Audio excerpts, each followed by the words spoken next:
আমার আল্লাহ পাক বলে বান্দা শোনো, পৃথিবীর বুকে এমন কোন গোডাউন নেই, কোম্পানি নেই যেই জায়গায় মাল তুমি একটা দিবে তার পরিবর্তে দ্বিগুণ ফেরত দিবে, এটা কখনো নয়। কিন্তু যেই জমিনে তোমরা চলাফেরা করো এই জমিনে আমি রব্বুল আলামিন গোডাউন জরুর তৈরি করেছি। কেমন গোডাউন চিন্তা করো, লক্ষ্য করো। তুমি যখন ধান লাগাও, ধানটা লাগাও কেমন করে? বাড়ি থেকে সামান্য কয়টা এক চাঙারি হোক বা কটরাতে হোক বীজ নিয়ে গেলে বীজটা তুমি করলে কি জমিনে ছিটিয়ে দিলে। কিন্তু নিয়ম হলো একটা, ওই যে বীজটা রয়েছে বীজের নিচের দিকটায় অঙ্কুর, উপরের দিকটা হয় গাছ। যদি গাছের দিকটা নিচে পড়ে যায়, অঙ্কুরের দিকটা উঁচুতে হয়ে যায়, তাহলে কিন্তু ওতে কোনোদিন ফসল ধরবে না। কিন্তু কোন বাড়িওয়ালা কি ওইভাবে দেখে দেখে পুঁতে তা তো করে না, ওর কাজ হলো জমিতে ছিটিয়ে দেওয়া। আমার আল্লাহ বলেন ওইগুলোকে আমার কুদরতের ফারিস্তারা কাজ করে, অঙ্কুরের জায়গায় অঙ্কুর, গাছের জায়গায় গাছ লাগিয়ে উৎপাদন করে। কয়েকদিন পর ওই জমি থেকে বীজ উৎপাদন হলো, কিছুদিন পরে ওই জমি থেকে আর একটা জমি ট্রান্সফার করলে এবার কয়েক মাসের মধ্যে গাছগুলো যখন বড় হয়ে গেল, তারপরে করলোটা কি? মন দিয়ে শুনবেন, যত কথা বলবো খুব মূল্যবান কথা বলবো। আমাদের কাজ করি অথচ আমরাই বুঝি না, আমরাই জানি না।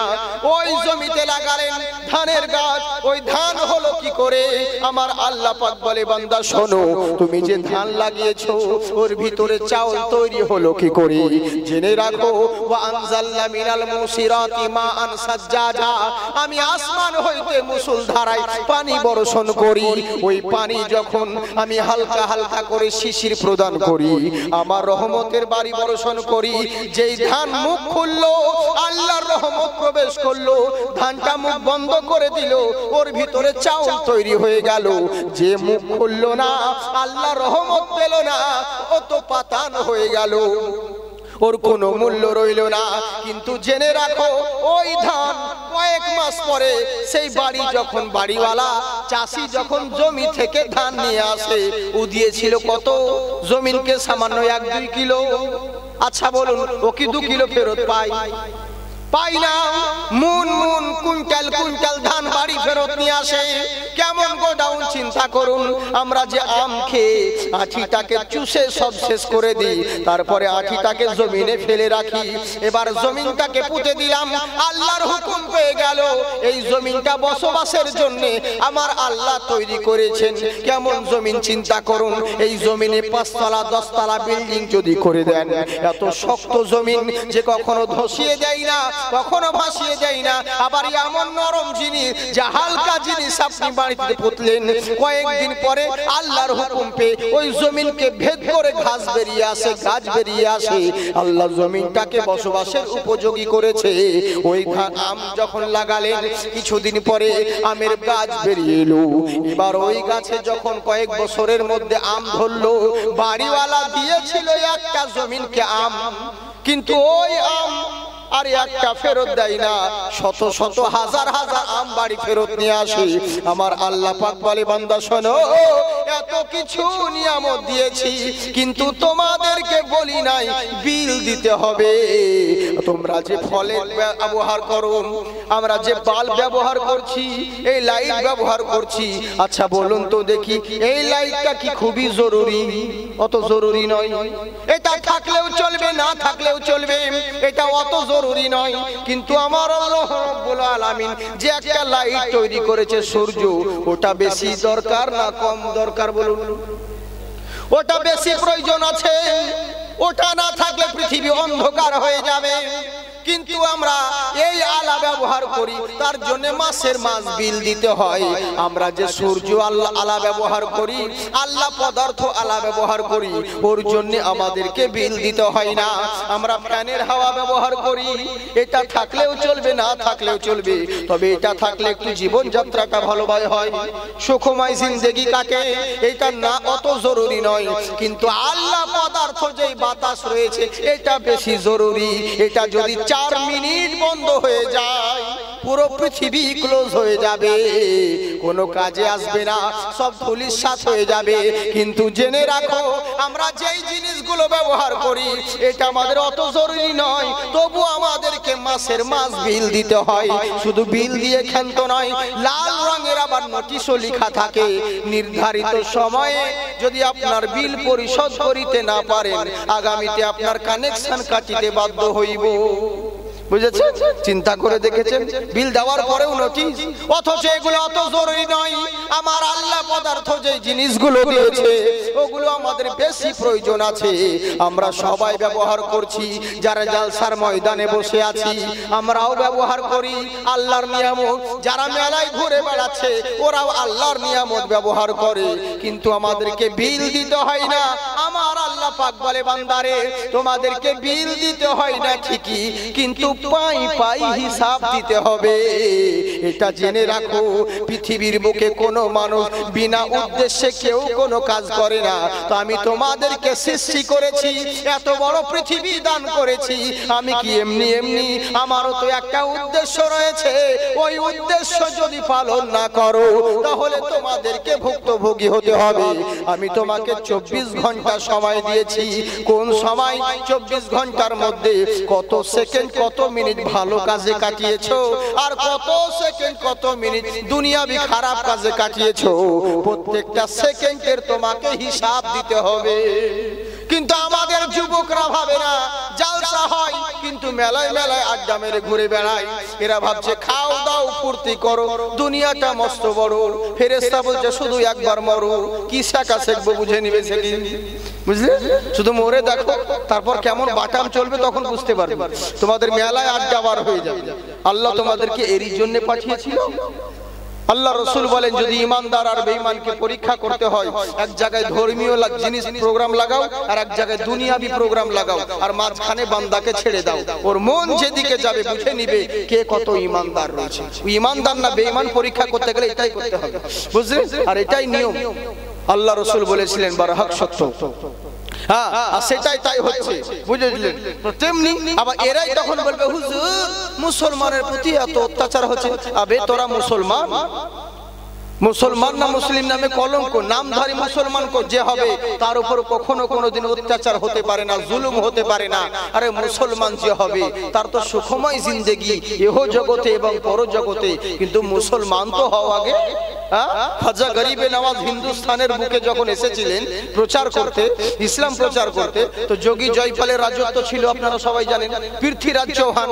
তো ওই জায়গাতে যেখানে উট বসতো সেখানে খাজা গরিব নওয়াজ কতজন ফকির দরবেশকে নিয়ে বসে আছেন যখন, তো ওখানে রাজার কাছে হুকুম দিল হুজুর আমরা যেখানে উট রাখি, আমাদের যেখানে উটগুলো থাকে সেই জায়গায় কোথাকার টুপিওয়ালা ভণ্ড ফকিরেরা বসে আড্ডা মেরে জায়গা ঘেরে নিয়েছে। বলে তাই নাকি? বলে হ্যাঁ। হটাও ওসব ভণ্ড ফকির টকির তাড়াতাড়ি গেলে বলছে আপনারা কোথাকার মানুষ, আপনাদেরকে চিনি না, এখান থেকে হতে যান। বলে বাবা কি হয়েছে, আমরা এখানে বসে আছি। তা বলে না এখানে চলবে না, এখানে আমাদের রাজার উট বসে, এখানে আপনাদের জায়গা নাই। বলে বাবা এইটুকু তো আমরা সবাই একটু বসে আছি কয়েকজন মিলে, বহুত জায়গা পড়ে রয়েছে, উট বাঁধো না। বলে না এখান থেকে সরু চলে যান, এসব ভণ্ড ফকির টকির এসব চলবে না, এখানে আমাদের রাজার উট বসবে। খাজা গরিবে নওয়াজ বললেন ঠিক আছে বাবা তাই হলো, তোমাদের উঠি বসো। উঠে চলে গেলেন। পরক্ষণে যখন উটকে উঠাতে যাচ্ছে চাকরে আর উট উঠাতে পারছে না, লাগাম ধরে টানছে, নাক দিয়ে রক্ত বেরিয়ে যাচ্ছে, লেজ টানছে, কিন্তু উটকে আর উঠাতে পারছে না, বসে আছে তো বসেই আছে। রাজার কাছে খবর গেল, রাজা মশাই এ কি কাণ্ড হয়ে গেল। বলে কি হয়েছে রে? বলে আমরা যে উটকে নিয়ে এসেছি উট বসেছে, উট তো কোনো মতে উঠতে চাইছে না, এত চেষ্টা করছি, গুতো মেরে আর পেরেক মেরে আর গজাল মেরে উঠছে না, কি করব? তো রাজা বললে তাহলে আমার বুঝতে পেরেছি, যে বসিয়েছে সে না হলে উঠবে না, আর এই উটকে আর উঠানো যাবে না। তো খোঁজ কোথায় আছে ফকিরগুলো, ওই ফকিরগুলোকে খুঁজতে খুঁজতে খাজা গরিব নওয়াজের কাছে পৌঁছালো। বলে বাবা, বলে কি? বলে আপনাদেরকে খুঁজছিলাম। বলে কেন? বলে দয়া করে একটু কৃপা করুন। বলে কি? আমাদের যে উটগুলো আপনি বসিয়েছেন ওই উটগুলোকে উঠিয়ে দিন। কোনো মতে উট উঠতে চাইছে না, বসে আছে তো বসে আছে, মাটি সেটে গেছে মনে হচ্ছে, এমন আঠা লেগেছে। বলে তাই নাকি? বলে হ্যাঁ। আমার কি ক্ষমতা বাবা, আমি কি জানি, তোমাদের উট বসে আমি কি করবো? উঠকে উঠাও। বলে না বাবা, এই আপনাকে কথা, আপনি না বললে উঠ উঠবে না। বলে আমি আবার কি ক্ষমতা আছে, যাও উঠকে উঠাও, উঠ উঠে যাবে। যেমন এবার এলেন, আসা মাত্র দেখছে উঠকে উঠাচ্ছে, কোনো ব্যাপার না, যেমন প্রত্যেক দিন উঠে ওরকম হাই মারা মাত্র উঠ উঠে গেল। তার মানে বুঝতে পারলে একজন আমেরিকার সায়েন্টিস্ট এই কথা বলছিল যে চিন্তা করেছো যে ভারতবর্ষে 30 কোটি মুসলমান, তবু অত্যাচার হচ্ছে। আর যেই খাজা গরিবে নওয়াজের বসানো উঠকে কোনো বেটা উঠাতে পারেনি, তো খাজা গরিবে নওয়াজ বসানো মুসলমানকে কোনো মায়ের লাল আছে যে দেশ থেকে হটাতে পারে? কখনোই নয়। কিন্তু আগে মুসলমান তো হও, আগে মুসলিম তো হও, না হয়ে শুধু নামধারী মুসলমান হয়েছে আর বলছে আমার কপালে এই কষ্ট হচ্ছে, এটা বা কেমন কথা? ওকে মুসলমান, তুমি কি রাজনীতি পেয়েছো গদি? বাপ দাদার রাজনীতি পেয়েছো যে বাবা রাজা ছিল বলে এখন ছেলে গদিতে বসবে, ও রাজা হবে? তোমার বাপ ছিল মুসলমান, মুসলমান ঘরে জন্ম হয়েছে বলে তুমি নিজেকে ভাবছো আমিও মুসলমান, অথচ কাফেরের থেকে খারাপ খারাপ কাজ করো। এটাই ভেবে নিয়েছো যে মুসলিম ঘরে জন্ম হলে মুসলমান হয়ে গেল? অত সহজ কথা। মৌলবীর ছেলে কোনোদিন মৌলবী হয়? হ্যাঁ, মৌলবীর ছেলে চোরও হয়, ডাকাতও হয়। পীরের ছেলে কোনোদিন পীর হয়, ও শয়তানও হয়, বুঝলেন? তো মুসলমান ঘরে জন্ম হয়েছে বলে তুমি নিজেকে মুসলমান ভাবছো? আগে তলে তলে যাচাই করে দেখো তুমি কেমন মুসলমান, বুঝলেন? কিন্তু আমরা দুনিয়ার রং তামাশায় পড়ে আছি, এর জন্য আল্লাহকে জবাব দিতে হবে, এটা জেনে রাখবেন। আমি আল্লাহ রাব্বুল ইজ্জাতের রমীয় গ্রন্থ কালামে মাজিদ থেকে আয়াতে কারিমা পেশ করেছি, কি খুব মূল্যবান কথা বল, শুনবেন। আল্লাহ পাক বলেন, কুল ইন কুনতুম তুহিব্বুনাল্লাহ, হাবিব আপনি দুনিয়ার মানুষকে বলে দিন যারা দুনিয়াতে রং তামাশা করে বেড়াও, এরাও চাই যে আমি আল্লাহকে কি করে রাজি করব, আল্লাহ আমার প্রতি যেন খুশি হয়ে যায়, আল্লাহ যেন রাজি হয়ে যায়। যারা নামাজ পড়ে এরাও ভাবে আল্লাহ যেন রাজি হয়ে যায়। মাইক ম্যান ভাই, তোমার আওয়াজ যেন কি রিবাব না কি বলে ওটা করো। মাইক ঠিক আছে তোমার, কিন্তু আমাকে শক্তি দিয়ে বলতে হচ্ছে। হ্যাঁ হ্যাঁ, অত জোরে মানে মানে যাচ্ছি, আমাকে বলতে হচ্ছে আওয়াজ টেনে যেন সেরকম না হয়। হ্যাঁ, মাইক কিন্তু জানি না কেন উত্তরবঙ্গের আর মেদিনীপুর সাউন্ড সিস্টেম সত্যি লাজবাব। জালসা সম্পর্কে অভিজ্ঞতা খুব ভালোই জানি, কোনো কিছু বলতে হয় না, আস্তে করে দূর থেকে এক হাত দূরেও যদি কথা বলি ঝাঁকাঝাঁক কাজ হয়ে যায়। হ্যাঁ, তো যাক একটু চেষ্টা করবেন সোনামুখী ভাই, সবাই ভালো তার জন্য আল্লাহ সবাইকে সঠিক বুঝ দান করুক, বলুন আল্লাহুম্মা আমিন। তো কি হচ্ছে, আগে আমি বলি বাবজি, আমার কথা বুঝতে পারছেন তো আপনারা? অসুবিধা হয় না? অসুবিধা হলে বলে বলবেন। হ্যাঁ, আর মধ্যে মাঝে কথাও বলবেন, কারণ এরকম আমার জালসাতে আপনারা হয়তো ইন্টারনেটে শুনেছেন, জালসাতে রাত 12টার সময় বক্তা ওয়াজ করছে আর বলেছে পাগড়ি পরে যদি নামাজ পড়ো তো জামাত থেকে 70 গুণ নেকি পাবে, বেশি সওয়াব পাবে বেশি। এই জালসা শুনে বাড়িতে ঘুমিয়ে গেছে, ফজরের আযান কানে যায় না, শুনতে পাই না। কি করবে? ঘুম ঘুমছে, চোখ খুলছে, দেখছে জামাতের সময় হয়ে গেছে, দৌড়িয়ে মসজিদ চলে গেছে। মসজিদ গিয়ে দেখছে জামাত আরম্ভ হয়ে গেছে, জামাত শুরু। এই চিন্তা করে মাথায় হাত দিয়ে রেখে আমি পাগড়ি আনি, তো কি করব? যদি জামাত ধরতে যাই তাহলে পাগড়ি পরে যে 70 গুণ সওয়াব বেশি ওটা পাবো না, আর যদি সওয়াব না নিতে যাই তাহলে কিন্তু জামাত পাবো না। এই চিন্তা করতে করতে জামাত শেষ, যে যার নামাজ পড়ে বাড়ি চলে গেছে। ই দেখছে কেউ যখন কোথাও নেই, মসজিদের ভিতরে ঢুকে পরনের লুঙ্গিটাকে খুলে মাথায় জড়িয়ে নিয়েছে, মাথায় জড়িয়ে নিয়েছে। আর এদিকে ইমাম সাহেবের নজর পড়ে গেছে, ইমাম সাহেব দেখে নিয়েছে। ইমাম সাহেব বুঝতে পারলেন যে ভাই কোন বেসাইজে নামাজ, এর তো কোনো সাইজ নেই নামাজে, একে তো লোকমা দিতেই হবে। ইমাম সাহেব থাকতে না পেরে ওর পাছায় একবার, ভাই লুঙ্গি কোথায়? বলে দেখছেন না মাথা, বলে তোর লুঙ্গি মাথায় গেল। বলে আপনারা তো জালসাতে বলেছিলেন যে পাগড়ি পরে নামাজ পড়লে 70 গুণ নেকি বেশি, সওয়াব বেশি। বলে আরে গাধা, তোর পাগড়ি পরা সুন্নাত, নিচে থাকা যে ফরজ, এদিকে খেয়াল নাই। তো এই জন্য বলছি সোনামুখী, হ্যাঁ ভুল বুঝবেন না, আসল জিনিসগুলো বোঝার চেষ্টা করুন, মন দিয়ে শুনুন। একবার মহব্বতের সহিত হাত উঠিয়ে বলেন আল্লাহু আকবার, দুই হাত তুলে আল্লাহকে দেখান, বলেন আল্লাহু আকবার, মাশাআল্লাহ। আমার আল্লাহ রাব্বুল আলামিন বলে, বান্দা শোনো, দুনিয়ার মানুষ চাই আল্লাহকে রাজি করব কেমন করে, আল্লাহকে খুশি করব কেমন করে। আমার আল্লাহ পাক বলেন, বান্দারা নিজের মন মতন নয়, নামাজিরাও চায় আল্লাহ নামাজ পড়ছে এতে আল্লাহ রাজি হয়ে যাবে। যারা নামাজ আদায় করে না এরাও ভাবছে একদিন জলসা করে এতে আল্লাহ রাজি হয়ে যাবে। যারা এটাও করে না, ওরা ভাবছে একটা দিন জুম্মার দিন মিস কল মারতে যাব, ওতে আল্লাহ রাজি হয়ে যাবে, কিন্তু এরাও ভাবছে এতে আল্লাহ খুশি হয়ে যাবে। কতজন কত রকম চেষ্টা করতে আছে, নানান জনা নানান রকম করে। কেউ ভাবে কাউরি জানাজা পড়ে দিলাম এতে আল্লাহ রাজি হয়ে যাবে, কেউ ভাবছে একটা দিন কিয়াম করে দিলাম এতে আল্লাহ রাজি হয়ে যাবে, কেউ ভাবছে ঈদে আর বকরা ঈদে নামাজ আদায় করব, কুরবানি করব এতে আল্লাহ রাজি হয়ে যাবে। যে যার নিজের মন মতন যাই ইচ্ছে তাই করছে, আর সবাই ভাবছে এতে আল্লাহ রাজি হবে, কিন্তু একবার আল্লাহকে জিজ্ঞাসা করে না, আল্লাহ তুমি কিসে রাজি হবে তুমি সেটা বলো। কারণ আমি আপনাদের এখানে এসেছি, জালসা কমিটি ভাই অত্যন্ত সুন্দর জিনিস করেছে আমাদের জন্য, নানান রকম আইটেম ধরুন, কথা ধরুন বলছি, খাসির মাংস, হরিণের মাংস, উটের মাংস, দুম্বার মাংস, যত রকম পাপড় দই সব রকম আইটেম করেছে। এবার যখন আমি এসেছি খেতে আমাকে জিজ্ঞাসা করছে হুজুর এই জিনিসগুলো এনেছি, আমি বললাম ভাই সুগার ও সব আমার চলবে না, মিষ্টি খাওয়া যাবে না, আমার থাইরয়েড মাংস খাওয়া যাবে না। তাই বলে এটা ভাবি না, আমি উদাহরণ দিচ্ছি, সব আমার কিছু বুঝলেন তো, আমি উদাহরণ দিচ্ছি। হ্যাঁ আমি সব চলবে না বলে পাপড়, বলে না চলবে না, গ্যাসের প্রবলেম, বলে কি খাবেন হুজুর, বলে আমার জন্য শুধু ভাই একটু আলু সিদ্ধ ভাত হলেই যথেষ্ট, আর কোনো কিছুরই প্রয়োজন নেই, শুধু ভেজা ভাত আর আলু ভর্তা হলে পরে যথেষ্ট কাজ চলবে।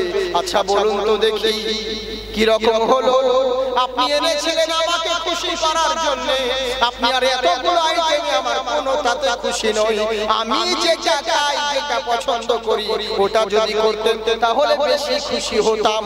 এর জন্য নিয়ম হলো কি কমিটি এতগুলো আইটেম খরচা পয়সা সব বেকার হয়ে গেল। ও যদি একবার জিজ্ঞাসা করতো আমাকে হুজুর আপনি কি পছন্দ করেন, আপনি কি খাবেন, তাহলে তো ঝামেলা মিটে যেত, এত ঝামেলা চেষ্টা করতে হতো না, এত বাজার করতে হতো না। তেমনি আমার আল্লাহ পাক বলেন নানান রকম কাজ করে আর ওভাবে এতে আল্লাহ রাজি হবে, আল্লাহকে ভালোবাসা হবে, কিন্তু কেউ আল্লাহকে জিজ্ঞাসা করে না আল্লাহ তুই কি করলে তুমি খুশি হবে, কেমন করলে তোমার ভালোবাসা হবে। আমার আল্লাহ পাক বলে হাবিব কুল ইন কুনতুম তুহিব্বুনাল্লাহ, যারা আমাকে ভালোবাসতে চায়, যারা আমাকে রাজি করতে চায় তাদেরকে আপনি বলে দিন নিজের মন মত করলে হবে না, ইউহিব্বুকুমুল্লাহ কুল ইন কুনতুম তুহিব্বুনাল্লাহ, যারা আল্লাহকে ভালোবাসতে চায়, আল্লাহকে রাজি করতে চায়, ফাত্তাবিউনি হে নবী আপনি বলে দিন তাদেরকে তারা যেন আপনার ইত্তেবা করে, আপনাকে ভালোবাসে, যারা আপনাকে ভালোবাসলো ইউহিব্বুকুমুল্লাহ আমি আল্লাহ তাদেরকে ভালোবাসবো। নিজের মন মতন করলে হবে না, আমাকে ভালোবাসতে হলে নবীর কাছে যাওয়া লাগবে, আগে নবীকে ভালোবাসো, যদি নবীকে ভালোবাসতে পারো আমি আল্লাহ তোমাদের ভালোবাসবো আর ভালোবেসে ছেড়ে দিব না। আগফির লাকুম যুনুবাকুম ওয়াল্লাহু গফুরুর রহিম, তোমাদের বিগত গুনাহগুলোকে আমি আল্লাহ মাফ করে দেব। সুবহানাল্লাহ বলেন। এবার অনেকজন বলছে অনেক লোকের অ্যালার্জি আছে, নেতার কথা বললে গায়ে লাগে কিন্তু নবীর কথা বললে গায়ে লাগে না। এরা বলছে আল্লাহ যদি তোমাকে ভালোবাসতে গেলে নবীর দরকার হয়, দরকার নেই নবীর কাছে যাব না। বুঝলেন তো, আল্লাহকে ভালোবাসতে গেলে যদি নবীর প্রয়োজন হয় তো তাহলে দরকার নেই আল্লাহর কাছে যাব না, আল্লাহকে ভালোবাসার দরকার নেই। আল্লাহ শুধু তোমাকে হাকিম মানতে চায়, আল্লাহ তোমাকে রাজি করতে চায়। পৃথিবীতে এরকম বহু দল আছে, বহু মাযহাব আছে, মানে নবীর কাছে নবীর কথা বললে অ্যালার্জি হয়ে যাবে। আপনাদেরও কি এরকম প্রবলেম আছে কি নবীর কথা বললে রাগ হবে কি? তাহলে ঠিক আছে, তাহলে বলবো না, ওই জন্য বলছি। হ্যাঁ অনেক দল আছে নবীর কথা বললে মানে অ্যালার্জি হয়ে যায়। তো এবার কি বান্দা বলছে নবী যদি আল্লাহকে ভালোবাসতে গেলে নবীর কাছে যাওয়া লাগে, দরকার নেই আল্লাহকে ভালোবাসবো না, কি করব? আল্লাহ শুধু তোমার ইত্তেবা করতে চায়, তোমার ইতাআত করতে চায়, তোমার অনুসরণ করতে চায়, তাহলে কি ডাইরেক্ট পাবো? আল্লাহ বলেন কখনো না, কুল আতিউল্লাহ ওয়া আতিউর রাসূল, আগে রাসূলের ইতাআত যারা করলো তাহলে মহান আল্লাহর ইতাআত করা হবে। সুবহানাল্লাহ। এ বান্দা বলছে তাহলে ইতাআত করতে গেলে নবীর দরকার হয় তাহলে হিদায়াতের দরকার নাই। আল্লাহ শুধু তোমাকে হাকিম মানতে চাই, আমাদের যা যা হবে শুধু তোমার কাছে জানাবো, বিচার জানাবো, তুমি শুধু আমাদের জন্য রাজি হয়ে যাও, হাকিম হয়ে যাও। এটা তো সম্ভব? আল্লাহ পাক বলেন না তাও হবে না। ইউহাকিমুনাকা, যারা নবীকে হাকিম মানলো সরাসরি আল্লাহকে হাকিম মানা হলো। সুবহানাল্লাহ। তুমি যাই করো নবীর দরকার হবে, কিন্তু ঈমান বলছে দরকার নেই। হাকিম মানতে গেলে যদি নবীর কাছে যেতে হয় তাহলে দরকার নাই, নবীর কাছে যাব না। আল্লাহকে হাকিম মানা দরকার নেই, কি করব? একটা জিনিস আল্লাহ কিছুরই প্রয়োজন নেই, যদি নবীর দরকার হয় তাহলে কোনো জিনিসের প্রয়োজন নেই। কি করব? আমাদের যা কিছু হয়েছে গুনাহগুলোকে আল্লাহ তোমার কাছে তওবা করব, তুমি আমাকে maaf করে দিবে। আমার আল্লাহ বলেন এটাও সম্ভব নয়। ফাস্তাগফারা লাহুম ওয়ার রাসূল আস্তাগফারা লাহুম লাওয়াজাদাল্লাহা তাওয়াবার রহিম। জেনে রাখো, যদি অন্যায় করে থাকো, যদি অপরাধ করে থাকো, যদি মনে করো গুনাহ করে থাকো, তাহলে জেনে রাখো তওবা করো, আগে নবীর কাছে যাও। ইজ্জালাম যাও, আগে যদি জুলুম করে থাকো, যদি অন্যায় করে থাকো, আগে নবীর দুয়ারে যাও, রাসূলের দরবারে যাও। রাসূল যদি তোমার উপর রাজি থাকে, তোমার তওবা কবুল করে, আমি আল্লাহ তোমার গুনাহ maaf করব। তারপরে বুঝতে পারলেন নবীর নাম হলো মুহাম্মদ, নিচে মুহাম্মাদের শেষ অক্ষরটা হচ্ছে জাল, বাংলায় যাকে দ বলি, আসলে সেটা নয়। এর মানে হচ্ছে যে দিদারে মুস্তাফা, মানে দিদারে আল্লাহ। আমার আল্লাহ পাক বলে বান্দারে, মা আতাকুমুর রাসূলু ফাখুযুহু ওয়া মা নাহাকুম আনহু ফান্তাহু। আল্লাহর রাসূল যেটা দেন সেটা সাদরে গ্রহণ করো, আর যেটা থেকে নিষেধ করে সেটা থেকে তোমরা বিরত থাকো। তার মানে বোঝা গেল যা কিছু করব, যদি আল্লাহকে রাজি করতে চাই, আল্লাহর ভালোবাসা পেতে চাই, আল্লাহকে হাকিম মানতে চাই, আল্লাহর কাছে তওবা করতে চাই, তাহলে একটাই দরবার ভাই, সেটা হলো নবীর দরবারে যেতে হবে। নবীর দরবারে যদি যাও তাহলে মহান আল্লাহকে পেয়ে যাবে। তাই আমার আল্লাহ বলে হাবিব, যারা আমাকে ভালোবাসতে চায় তাদেরকে বলে দিই, তারা যেন আপনার ইত্তেবা করে, তারা যেন আপনাকে ভালোবাসে। এবার ভালোবাসার কথা যখন উঠলো, যখন ভালোবাসার কথা উঠলো, নানা সবাই অধিকার পেতে উঠলো। অধিকার নাই কেমন? জমিন বলছে শোনো, ভালোবাসার অধিকার শুধু আমার রয়েছে, তুমি আমার বাড়ি করে বসবাস করো, শুধু তাই নয় আমার উপর চলাফেরা করো, আবার আমার ভিতরে খাল গেড়ে আমার ভিতর থেকে পানি শুদ্ধ বের করে নাও। কত ভালোবাসার অধিকার যদি রয়েছে তাহলে কেবলমাত্র আমার রয়েছে, সবাইকে বাদ দিয়ে আমাকে ভালোবাসো। আসমানের সূর্য বলতে আছে শোনো, যদি ভালোবাসতে হয় সবাইকে বাদ দিয়ে আমাকে ভালোবাসো। কেন না? কারণ আমি সূর্য তোমাদেরকে আলো প্রদান করি। আমি সূর্য যদি ধর্মঘট করে দিই তাহলে জেনে রাখো পৃথিবী অন্ধকার হয়ে যাবে, সব কিছু বিলীন হয়ে যাবে। ভালোবাসার অধিকার যদি থাকে, আমি সূর্য আমার রয়েছে। চন্দ্র বলছে সবাইকে বাদ দাও, আমাকে ভালোবাসো। এমন সময় নদীর কিনারায় বসে বান্দা ভাবতে আছে, আমি একটা মানুষ ভালোবাসবো তো কাকে বাসবো? হাওয়া বাতাস বলছে শোনো, ভালোবাসতে হলে পরে সবাইকে বাদ দাও, আমাকে ভালোবাসো। আমার অধিকার বেশি রয়েছে, কারণ আমি হাওয়া, আমার মধ্যে ইথার রয়েছে, অক্সিজেন আছে, যেটা তোমার নাকের ভিতর ঢুকিয়ে দিই, তোমরা ভালোভাবে জীবন যাপন করো। একবার যদি ভেতরে প্রবেশ করে আর যদি বাইরে না নামে, আর যদি বাইরে আর ভেতরে প্রবেশ না করি তাহলে পটল তুলে দিবে। সবাইকে বাদ দাও, আমাকে ভালোবাসো। নদীর কিনারায় বান্দা ভাবতে আছে, আল্লাহ একটাই আমি মানুষ, ভালোবাসবো তো কাকে বাসবো? সবাইকে ভালোবাসার দাবি নিয়ে বসে আছে। নদীর পানি বলছে শোনো, সবাইকে বাদ দাও, আমাকে ভালোবাসো। আমি পানি, আমার অপর নাম হলো জীবন, কারণ তুমি একবেলা পেটে না খেলে প্রাণে মারা যাবে না, কিন্তু আমি পানি, আমার সব সময় প্রয়োজন আছে। অতএব আমি পানি, আমার নাম হলো জীবন, আমাকে প্রয়োজন আছে। অতএব ভালো যদি বাঁচতে হয় সবাইকে বাদ দিয়ে দাও, শুধু আমাকে ভালোবাসো। বান্দা হয় নাই পেরেশান, যাব তো যাব কোন দিকে? আমি একটা মানুষ ভালোবাসবো তো কাকে বাসবো? কোনো রাস্তা পাচ্ছে না। আমার আল্লাহ বলেন যখন কোনো দিক পাবে না, যখন কোনো রাস্তা পাবে না, কোরআনকে জিজ্ঞাসা করো, কোরআন তোমাকে সঠিক রাস্তা বলে দিবে। হে কোরআন তুমি বলো কাকে ভালোবাসবো? যখন সময় কোরআন বলতে আছে শোন, আগে তাকে ভালোবাস যার জন্য জমিন এসেছে, আগে তাকে ভালোবাস যার জন্য আসমান তৈরি হয়েছে, আগে তাকে ভালোবাস যার জন্য সূর্য তৈরি হয়েছে, আগে তাকে ভালোবাস যার জন্য চন্দ্র সৃষ্টি হয়েছে, আগে তাকে ভালোবাস যার জন্য কায়নাত তৈরি হয়েছে। সেটা কোনো মোল্লা নয়, স্বয়ং রাসূলুল্লাহ নবীকে ভালোবাস সারা জগৎকে ভালোবাসা হয়ে যাবে। সুবহানাল্লাহ। বুঝতে পারলে নবীর ভালোবাসাই কেবলমাত্র ঈমানের অঙ্গ। নবীকে ভালোবাসো, কারণ আমার আল্লাহ পাক বলে বারে আমি জমিন দিয়েছি তবু বলি নাই তোমাদের উপর ইহসান করেছি, আসমানের সূর্য দিয়েছি তবু বলি নাই ইহসান করেছি, এত নিয়ামত দিয়েছি কিন্তু আল্লাহ কোন জায়গায় বলেন নাই যে বান্দার উপর ইহসান করেছি। শুধু একটা জায়গায় আল্লাহ বলেছেন ইহসান করেছি কখন, ইসবাসা ফিহিম রাসূলা, নবীকে পাঠিয়েছি তখন ইহসান করেছি।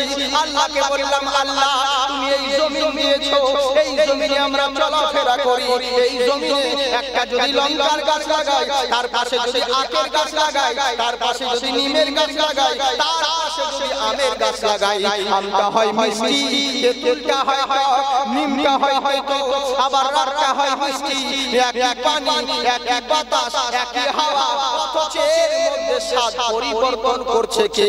আমার আল্লাহ পাক বলে শোনো, ইন্নাকা আলা কুল্লি শাইইন কাদির, তুমি যে আম খাচ্ছো আমটা টক থাকে, ওটা মিষ্টি হয় কি করে?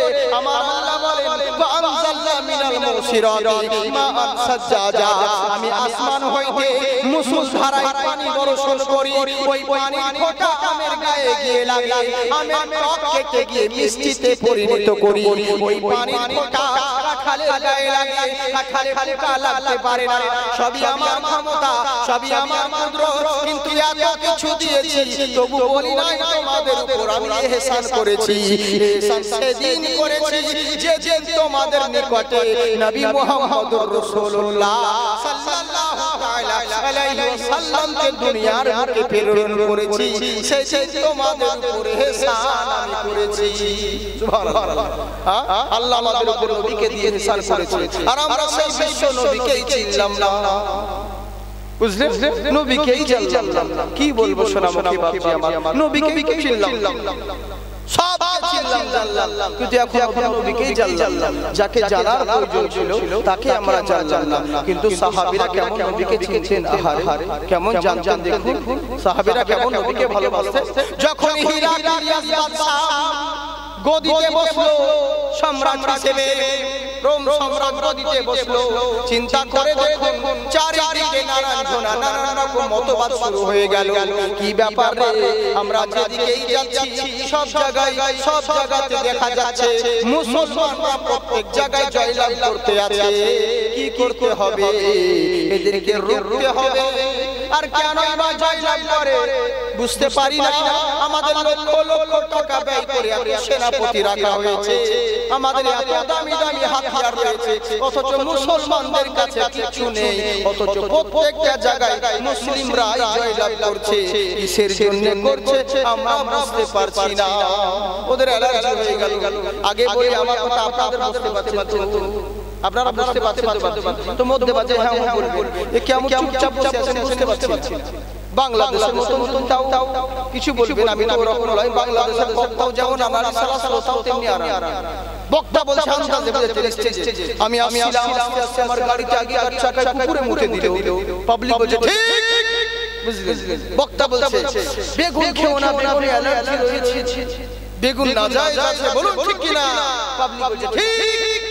হ্যাঁ, আবার ওর পরে আরেকটা বক্তা উঠে বলছে বেগুনে গুণ আছে, বেগুন আল্লাহর সৃষ্টি নিয়ামত, এতে ভিটামিন আছে, বেগুনে বহুত গুণ আছে, বলুন ঠিক না কিনা? ঠিক কিনা?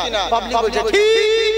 মানে সব দিকে ঠিক, মানে তালেও আছে বেতালেও আছে। আমি তো ওরকম আপনাদেরকে জিজ্ঞাসা করছি না, যেগুলো কাজে দিয়ে সেগুলোকে জিজ্ঞাসা করছি। মধ্যে মধ্যে কথা বললে কি করে বুঝবো যে আপনারা বুঝতে পারছেন কিনা? এরকম গন্ডগোল হয়ে যায় অনেক জায়গায়। একটু কথা বলুন তাহলে ভালো লাগবে, নইলে পরে আমি এরকম আমার এক জায়গায় ঘটনা ঘটেছিল বানারসের মোগলসরাই। বানারসের আধা ঘন্টা ধরে প্রোগ্রাম চলছে, পাবলিকের রিয়াকশন নেই, এরকম আপনাকে যখন জিজ্ঞাসা করছে চুপ করে আছে, কেউ কিছু বলছে না। তখন আমি সভাপতিকে বলছি, হযরত ये लोग क्या समझते हैं बोलिए। बोले हजरत यहाँ पर तो भोजपुरी ज्यादा चलते हैं, भोजपुरी भाषा बेसी चलती है। तो अभी तो मुझे पहले बोल देना चाहिए था, आधा घंटा तो मैं उर्दू में तकरीर कर रहा था, अभी तो वक्त बर्बाद हो गया ना। तो बोलते हजरत आप जो बोलते हैं मजा आता है, इसलिए कुछ नहीं बोलता हूँ। तो ওরকম যারা না হয় হ্যাঁ, আমি জিজ্ঞাসা করছি যদি হয় তো বলুন, নইলে বলে ভাষা যদি বুঝতে অসুবিধা হয় অন্য ভাষা করছি। হ্যাঁ, প্রবলেম নেই, অসুবিধা হয় না তো বাপজি। হাত উঠিয়ে বলেন আল্লাহু আকবার। এই তো এখন উঠাচ্ছেন না, আবার ভোটের সময় বলবেন ইনকিলাব জিন্দাবাদ, বডি থাকবে মাথাবাদ, তখন খুব জোরে জোরে বলবেন। হ্যাঁ, বডি পাকিস্তানের মাথা কারগিল, কিন্তু জিহাদ আল্লাহ আল্লাহ রাসূলের নামে ওঠে, ওই হাতে কোনোদিন লাকুয়া পড়ে না, বুঝলেন তো? দুই হাত তুলে বলেন আল্লাহু আকবার। জি, আজকে যারা এই মাহফিলে এসেছে,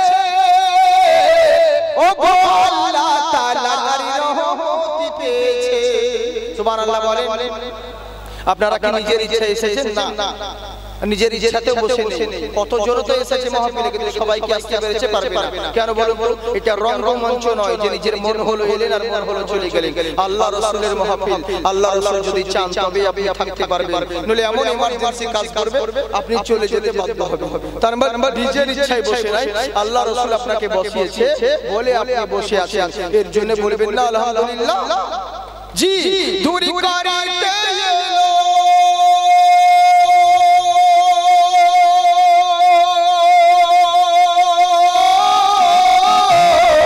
দূরি করিতে এলো এতিম দুঃখীর জ্বালা, এলো মক্কায় মোদের নবী কমলিওয়ালা। একবার মহব্বতে সবাই বলেন সুবহানাল্লাহ, বাড়বে তোমার সম্মান, বলো সাল্লু আলাইহি সালাম, বলো সাল্লু আলাইহি সালাম। বাতাসের টানে টানে কোকিলের গানে গানে ভাসে শুধু নবীর নাম, বলো সাল্লু আলাইহি সালাম, বলো সাল্লু আলাইহি সালাম। আলামিনের রাসূলকে কেমন আমরা দুনিয়ার মানুষ সবাই নবীকে চিনলো, কিন্তু আমরা মানুষ চিনলাম না। কিন্তু সাহাবারা দেখুন কেমন নবীকে চিনতো, নবীর জন্য জীবন পর্যন্ত দিয়ে দিত। যখন রোম দেশের সম্রাট এদেরকে ধরে নিয়ে এলো, গোয়েন্দাকে পাঠানো হলো, কি ব্যাপার রে মুসলমানরা সব জায়গায় কেন জয়লাভ করে, একবার দেখে আয়। এবার যখন মুসলমানেরা গোয়েন্দা পাঠানো হলো মুসলমানদের কাছে, একদিন দুই দিন তিন দিন করে এরা গোয়েন্দারা যখন চারিদিকে যাচাই করলো, এবার যাচাই করে আবার রাজার দরবারে হাজির হলো। রাজা জিজ্ঞাসা করে, কি ব্যাপার রে, কিসের জন্য কোন খবর নিয়ে এসেছি? তখন গোয়েন্দা বলে, রাজা মশাই একটা জিনিস বুঝতে পেরেছি। বলে, কি বুঝতে পেরেছি? বলে, কি বুঝতে পেরেছি? এর কারণ হলো একটাই, মুসলমানদের সঙ্গে লড়াই করে কোনোদিন পারবেন না। বলছে, কেন কেন পারবো না? তোকে পাঠানো তো ওই জন্য হয়েছিল, ওদের কি এমন আছে ওদের কাছে যে ওরা সব জায়গায় জয়লাভ করছে? ওদের তো দেখছি না যুদ্ধের ময়দানে তো সেরকম অস্ত্র শস্ত্র থাকে না, কিন্তু জয়লাভ কেন হয়? বললে, ও রাজা মশাই শুনুন, আমি ওদের কাছে গিয়েছিলাম, আমি পরীক্ষা করে দেখেছি, 3 দিন ধরে যাচাই করেছি, ওদের কাছে হাতিয়ার শক্তি নাই, ওদের কাছে গুণের শক্তি নাই, ওদের কাছে তলোয়ার সেরকম নেই, যানবাহন সেরকম নেই, ওরা রোগা পাতলা দুবলা টাইপের লোক আছে, কিন্তু ওদের সঙ্গে লড়াই করে পারবেন না। বলে, কেন রে? বলে, ওদের কাছে এমন একটা শক্তি আছে যেই শক্তির কাছে সবাই হার মানবে। বলে, কি এমন শক্তি? বলে, সেটা কোনো নামি দামি শক্তি নয়, ওই শক্তিটার নাম হলো ঈমানি শক্তি। ঈমানি শক্তি। আমরা যুদ্ধের ময়দানে নামিয়ে লড়াই জয়লাভ হব বলে আমরা লড়াই করতে নামি ভালো মেডেল পাবো বলে, পুরস্কার পাবো বলে, নাম পাবো বলে, পয়সা পাবো বলে, কিন্তু মুসলমানরা যুদ্ধের ময়দানে নামে শাহাদাত বরণ করবো বলে ওদের নবী বলে, যারা ইসলামের জন্য নিজের জীবন উৎসর্গ করে দেয় মহান আল্লাহ রাব্বুল আলামিন তাদের জন্য বেহেশতে জায়গা দান করেন। তো যেই জাতি মরার জন্য ময়দানে নামে পৃথিবীর কোন জাতি তাদের সঙ্গে লড়াই করে পারবে না, লড়াই করে পারবে না। আমি এখনো বক্তব্য স্টার্ট করিনি, চলবে তো এইভাবে বলবো তো কারা কারা শুনবেন না হাত উঠান। ও ওরকম তুই একজন ঝুঁকে পড়ে ওরকম হাত উঠিয়ে দেয়। পাবলিক বলছে মাওলানা জালসাতে বলছে, বলেন সুবহানাল্লাহ, পাবলিক বলছে তুফানাল্লাহ। ওর ধ্যান অন্যদিকে আছে, বুঝলেন তো? আসলে আপনারা নেটে দেখে আমরা যে সমস্ত প্রোগ্রাম করি হাজার হাজার লক্ষাধিক সংখ্যার জনতা থাকে, বুঝলেন? কিন্তু এবার লাখ লাখ লোকের সামনে কথা বলা আর গোটা 50-100টা লোকের সামনে কথা বলা আসমান জমিন তফাৎ, বুঝলেন তো? জানি না আমার মনে হয় সেরকম হয়তো বোঝে না, যার কারণে জানি না কোন জানে, কিন্তু ইনশাআল্লাহ বান্দার নাম শুনে তো লোকে বহুত ই হয়, কিন্তু অনেক জায়গায় হয় কি যে হয়তো দূর থেকে আসবে কিনা এরও গ্যারান্টি পায়নি সবাই। আর কদিন 3 দিন ধরে প্রোগ্রাম চলছে নাকি, আর কদিন রাত জাগবে বলুন মানুষ। হ্যাঁ, যদি অন্য কিছু হতো লেহালুহা টাকায় কুয়া পঞ্চরস অন্যান্য গান, তাহলে অপেরা যদি হতো কোনো অনুষ্ঠান তাহলে কোনো ব্যাপার, তাহলে সে একদিন কেন 10 দিন ধরে আরো আনন্দ হতো, বুঝলেন? খুব ব্যাপার। আমরা তো যাকে চাই, এই তো হচ্ছে মুসলমান, বুঝলেন? কেমন তারা মুসলমান ছিল আর আমরা কেমন মুসলমান, চিন্তা করে দেখুন। বললেন যেই জাতি লড়াই করার জন্য শহীদ হওয়ার জন্য ময়দানে নামে ওদেরকে কেউ পারবে না। তবে হুজুর একটা জিনিস ওদের মধ্যে কমন দেখেছি। বলে কি দেখলি তুই? বলে ওদের কাছে দেখলাম আমি ওদের মধ্যে 3 জন খিলাড়ি রয়েছে, অল্প বয়সের ছেলে, কিন্তু যুদ্ধের কৌশল পাই তারা ভালো জানে, এরা ভালো রংবাজ আছে। তখন রাজা মশাই বলছে ওদের 3 জনকে ধরে নিয়ে এসো, কারণ আমরা এত লক্ষ লক্ষ টাকা দিয়ে এত সৈন্যকে রেখেছি, এত আসবাবপত্র দিয়েছি, এদের পেছনে পয়সা খরচ করে লাভ নেই। ওদের 3 জনকে ধরে নিয়ে এসো, যা লাগে আমি সবই দিয়ে দিব, কিন্তু ওদেরকে আমার দরবারে হাজির করো। এবার পরের দিন যুদ্ধ আরম্ভ হলো। বহু ঘটনা সংক্ষিপ্তে বলছি।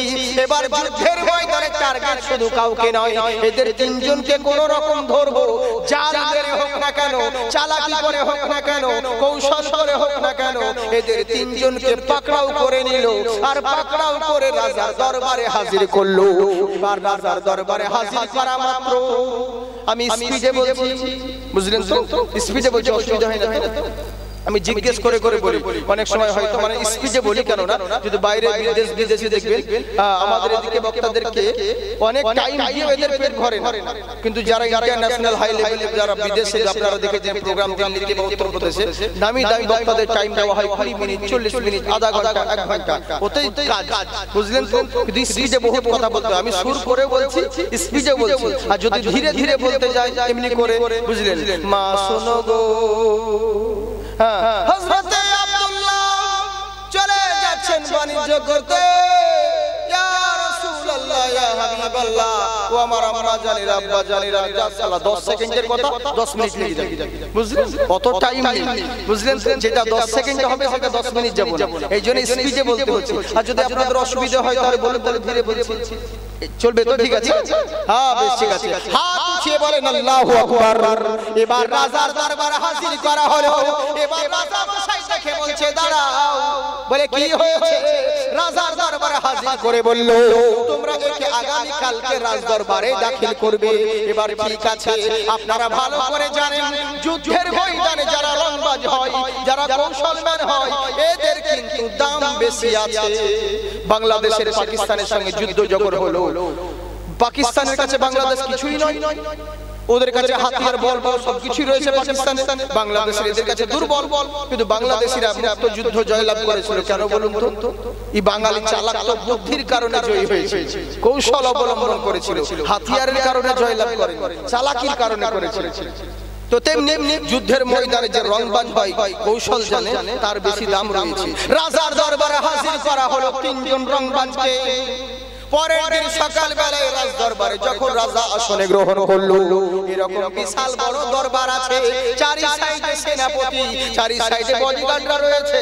এবার রাজা যখন গদিতে বসলো, বসার সঙ্গে সঙ্গে বলছে, হুজুর আপনারা যে মুসলমানদের তিনটে যুবককে ধরতে বলেছেন, আমরা আরব থেকে ধরে এনেছি, তাই রাজার দরবারে এবার হাজির করা হলো। তিনজন যুবককে সামনে দাঁড় করানো হয়েছে। তখন রাজা বলছে, আরে বাবা, এ তো অল্প বয়সের ছেলে, এই যুবকরা তোমাদের এখন তো ফুর্তি করার সময়, তোমাদের তো আনন্দ করার সময়, তোমাদের তো রং তামাশা করার সময়, এখন কেন তোমরা যুদ্ধের ময়দানে নেমেছো? তোমাদের নবী কি এই শিক্ষা দিয়েছে? শোনো, তোমরা বাদ দিয়ে দাও, কত টাকা দেয় তোমাকে তোমার নবীরা, তুমি কত কি পাও, ওসব কিছু পাও না। আমার কাছে জয়েন করো, আমার কাজে জয়েনিং করো, আমি লক্ষ লক্ষ সৈন্য প্রসারণ করি, এদের পিছনে যত টাকা ব্যয় হয় তার থেকে ডবল খরচ তোমাদের পিছনে করব। ভালো ভালো যানবাহন দিব, দামি দামি গাড়ি বাড়ি দিব, এমনকি রোম দেশের সবচাইতে সুন্দরী মহিলা যারা, তাদের সঙ্গে যদি বলো তোমাদের বিবাহ দিয়ে দিব, শর্ত হলো একটা, তোমরা নবীর দল বাদ দিয়ে দাও, আমার দলে জয়েন করো। আমি হলে কি বলতাম? এরকম অফার ছাড়া যায়? মুসলমান একটা বিড়িতে নিজের ঈমান বদলিয়ে দেয়, একটা বিড়ির বদলে ঈমান বদলিয়ে দেয়। হ্যাঁ, তুই এত বড় অফার ছাড়বে? এই তো হচ্ছে আমরা মুসলমান, বুঝলেন? কিন্তু কেমন মুসলমান চিন্তা করুন, আমরা তো শুধু নামকে বাঁচতে মুসলমান, ঢোলের উপরে বাড়ি দিলে বহু দূর শব্দ যায়, কিন্তু ভিতরটা খুলে দেখেছে পুরোটাই ফাঁকা। তেমনি আমরা শুধু নামকে বাঁচতে মুসলমান, নাম রেখেছি ভালো ভালো নাম, কত সুন্দর সুন্দর নাম, যে চোখে দেখতে পাই না তার নাম নজর আলী, ভালো কথা কাউকে কোনোদিন বলে না তার নাম আদর আলী, যার বাপ কোনোদিন সোনা চোখে দেখেনি তার নাম সোনালী, যার রূপের কোনো বাহার নেই তার নাম রূপালী, যার গায়ের গন্ধে পাশে বসে এক মিনিট কেউ থাকতে পারে না তার নাম আতর আলী, রাত 10টার পরে কুকুরের ভয়ে বেরোই না আবার তার নাম বাহাদুর আলী। বুঝলেন তো? আমরা নামকে বাঁচতে মুসলমান, হ্যাঁ, শুধু জুম্বা মিসকল মারতে যাই আর মধ্যে মাঝে বড়ে মিলে হাম্বা খাই, এটাই তো হচ্ছে আমরা মুসলমান ভাই। কিন্তু কেমন মুসলমান তারা চিন্তা করে দেখুন। এরই জন্য বলছে, আপনারা বলছেন হুজুর এই হয় না ওই হয় না, কিন্তু চিন্তা করে দেখুন তিনারা কেমন মুসলমান ছিলেন। আহা হা, সোনামুখী আমার কত সুন্দর মুসলমান, চিন্তা করে দেখুন। যেমন এত বড় অফার দেওয়া হলো, সঙ্গে সঙ্গে এই বাচ্চা ছেলে তিনজনের মধ্যে বড় যেটা ছিল, ও তখন রাজার সামনে চিৎকার মেরে বলে উঠলো, এই বাচ্চা শোন, মুখ সামনে কথা বল, দ্বিতীয়বার যদি আরেকবার এই কথা বলি তোর কেনে আমি তোর জিহ্বাকে ছিঁড়ে নিব। গোটা রাজপ্রাসাদে হলকম্প আরম্ভ হয়ে গেল। হ্যাঁ, এত বড় স্পর্ধা। ওরে যে রাজার সামনে উঁচু গলায় কথা বললে তার মাথা আলাদা করে দেওয়া হয়, ঘর থেকে শিরচ্ছেদ করে দেওয়া হয়, আর এই বাচ্চা বাদশার সামনে আঙুল তুলে কথা বলছে, এত বড় স্পর্ধা। আর আপনারা জানেন চিরদিনই বাড়ির মালিকের থেকে চাকরের গরম বেশি হয়, রাস্তার গাড়ি ড্রাইভারের থেকে খালাসির পিকআপ বেশি হয়। তো তেমনি রাজার চাইতে সেনাপতির পিকআপ বেশি। সেনাপতি একবার হুকুম দিন, ব্যথাকে তদল করে দিন, দাঁড়াও দাঁড়াও, এই যুবক বাচ্চারা এত জোরে তুমি কি জানো বাদশার দরবারে এরকম আওয়াজে কথা বলার পরিণাম কি হতে পারে? আর তুমি আমার সামনে দাঁড়িয়ে আমার চোখে চোখ রেখে আঙ্গুল দিয়ে কথা বলছো, তোমার তো বড়ই স্পর্ধা।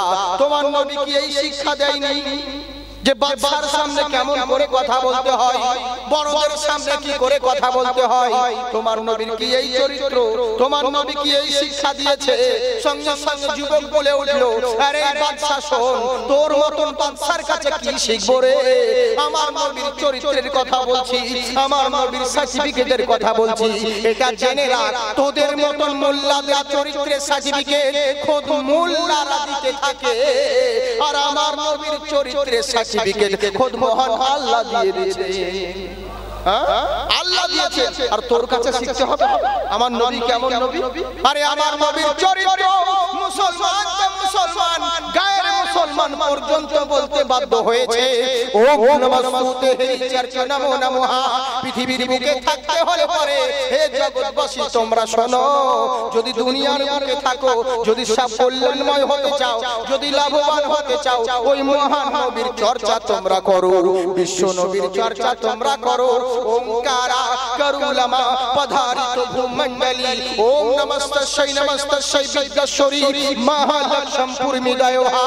পৃথিবীর বুকে হে বৎসরা, দুনিয়ার বুকে থাকাকালীন যদি কল্যাণময় হও, যদি বিদ্যাবান হও, যদি লাভবান হও, যদি ব্যবসায়িক হতে চাও, যদি বাণিজ্যিক হতে চাও, তুমি যা কিছু শিখবে, যা কিছু জানবে, সব কিছুই কোনো মোল্লার দরবারে নয়, ওই আব্দুল্লাহর বেটা রাসূলুল্লাহর দরবারে যদি যেতে পারো তাহলে সব জায়গায় কামিয়াবি হবে।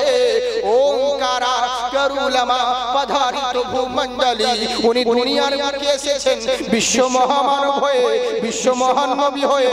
উনার আদর্শকে যদি ফলো করতে পারো, জগতের মানুষ তোমার চরণে প্রণাম করবে। সুবহানাল্লাহ। গায়ের মুসলিম হিন্দু পর্যন্ত বলতে বাধ্য, আর মুসলমান আমরা নবীকে চিনলাম না। চিন্তা করতে পেরেছে? এই গায়ের মুসলিম বলতে আছে বিশ্ব নবীর মতন কেউ হয়নি আর হবে না। কেমন করে নবী, কেমন নবী চিন্তা করো।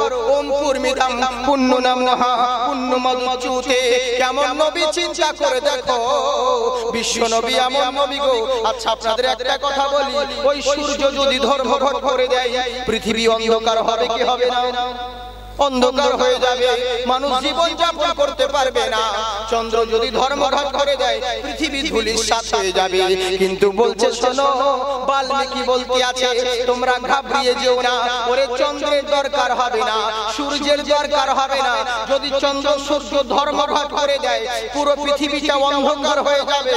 কিন্তু আব্দুল্লাহর বেটা নবী মুস্তাফাকে যদি দুনিয়ার বুকে দাঁড় করিয়ে দাও, চন্দ্রের দরকার হবে না, সূর্যের দরকার হবে না। ওই বিশ্ব নবীর বডির আলোতে সারা পৃথিবী আলোকিত হবে। চিন্তা করুন, যেই নবীর জন্য বেধর্মী পর্যন্ত সার্টিফিকেট দিতে আছে, আর আমাদের মতন টুপিওয়ালা দাড়িওয়ালা নামাজ পড়া কি বলছে নবী আবার কি জানে, নবীর কিসের ক্ষমতা আছে? নবী কি ফুরফুরা যেতে পায়? নবী কি অমুক জায়গা যেতে পারে? নবীর কিসের ক্ষমতা রয়েছে? নবী তো কিছুই জানেন না। আস্তাগফিরুল্লাহ। তখন গায়ের মুসলিমরা বলছে তোদের নবী যদি কিছুই না জানে তাহলে ওরা নবীকে মানছিস কেন? বাধ্য। আজকে নুপুর শর্মার বিরুদ্ধে কতজন আনন্দ করছেন, আন্দোলন করলো, কিন্তু ওকে বলে কি লাভ? তো গায়ের মুসলিমও বলতে পারে, কিন্তু অন্য ধর্মের কাউকে বললো না। তোমার ধর্মে আঙুল তুলে কথা বলছে, সুযোগটা কে দিয়েছে দেখো। ও তো সামান্য একটা কথা বলেছে নবীর সম্পর্কে, বেয়াদবি করেছে, তার চাইতে যে হাজার গুণ খারাপ খারাপ কথা তোদের মতন মুসলমানরা জালসায় মৌলবীরা বলে বেড়ায়। তারপরে কিতাবে পর্যন্ত লিখে যাদের লিপিবদ্ধ রয়েছে, আগে এদেরকে সাইজটা কর, তবেই না ওদেরকে বলবি। এরা সুযোগ দিচ্ছে বলে তো ওরা পাচ্ছে, তাই তো বাদ।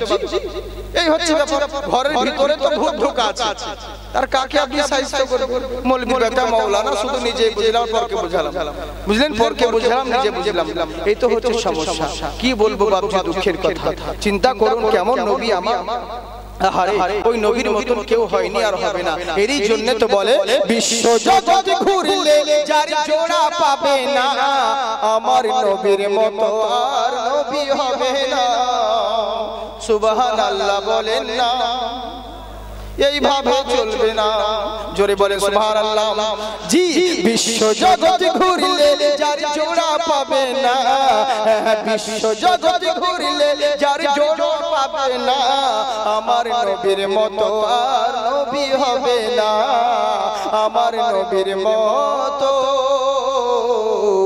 আর নবী হবে না।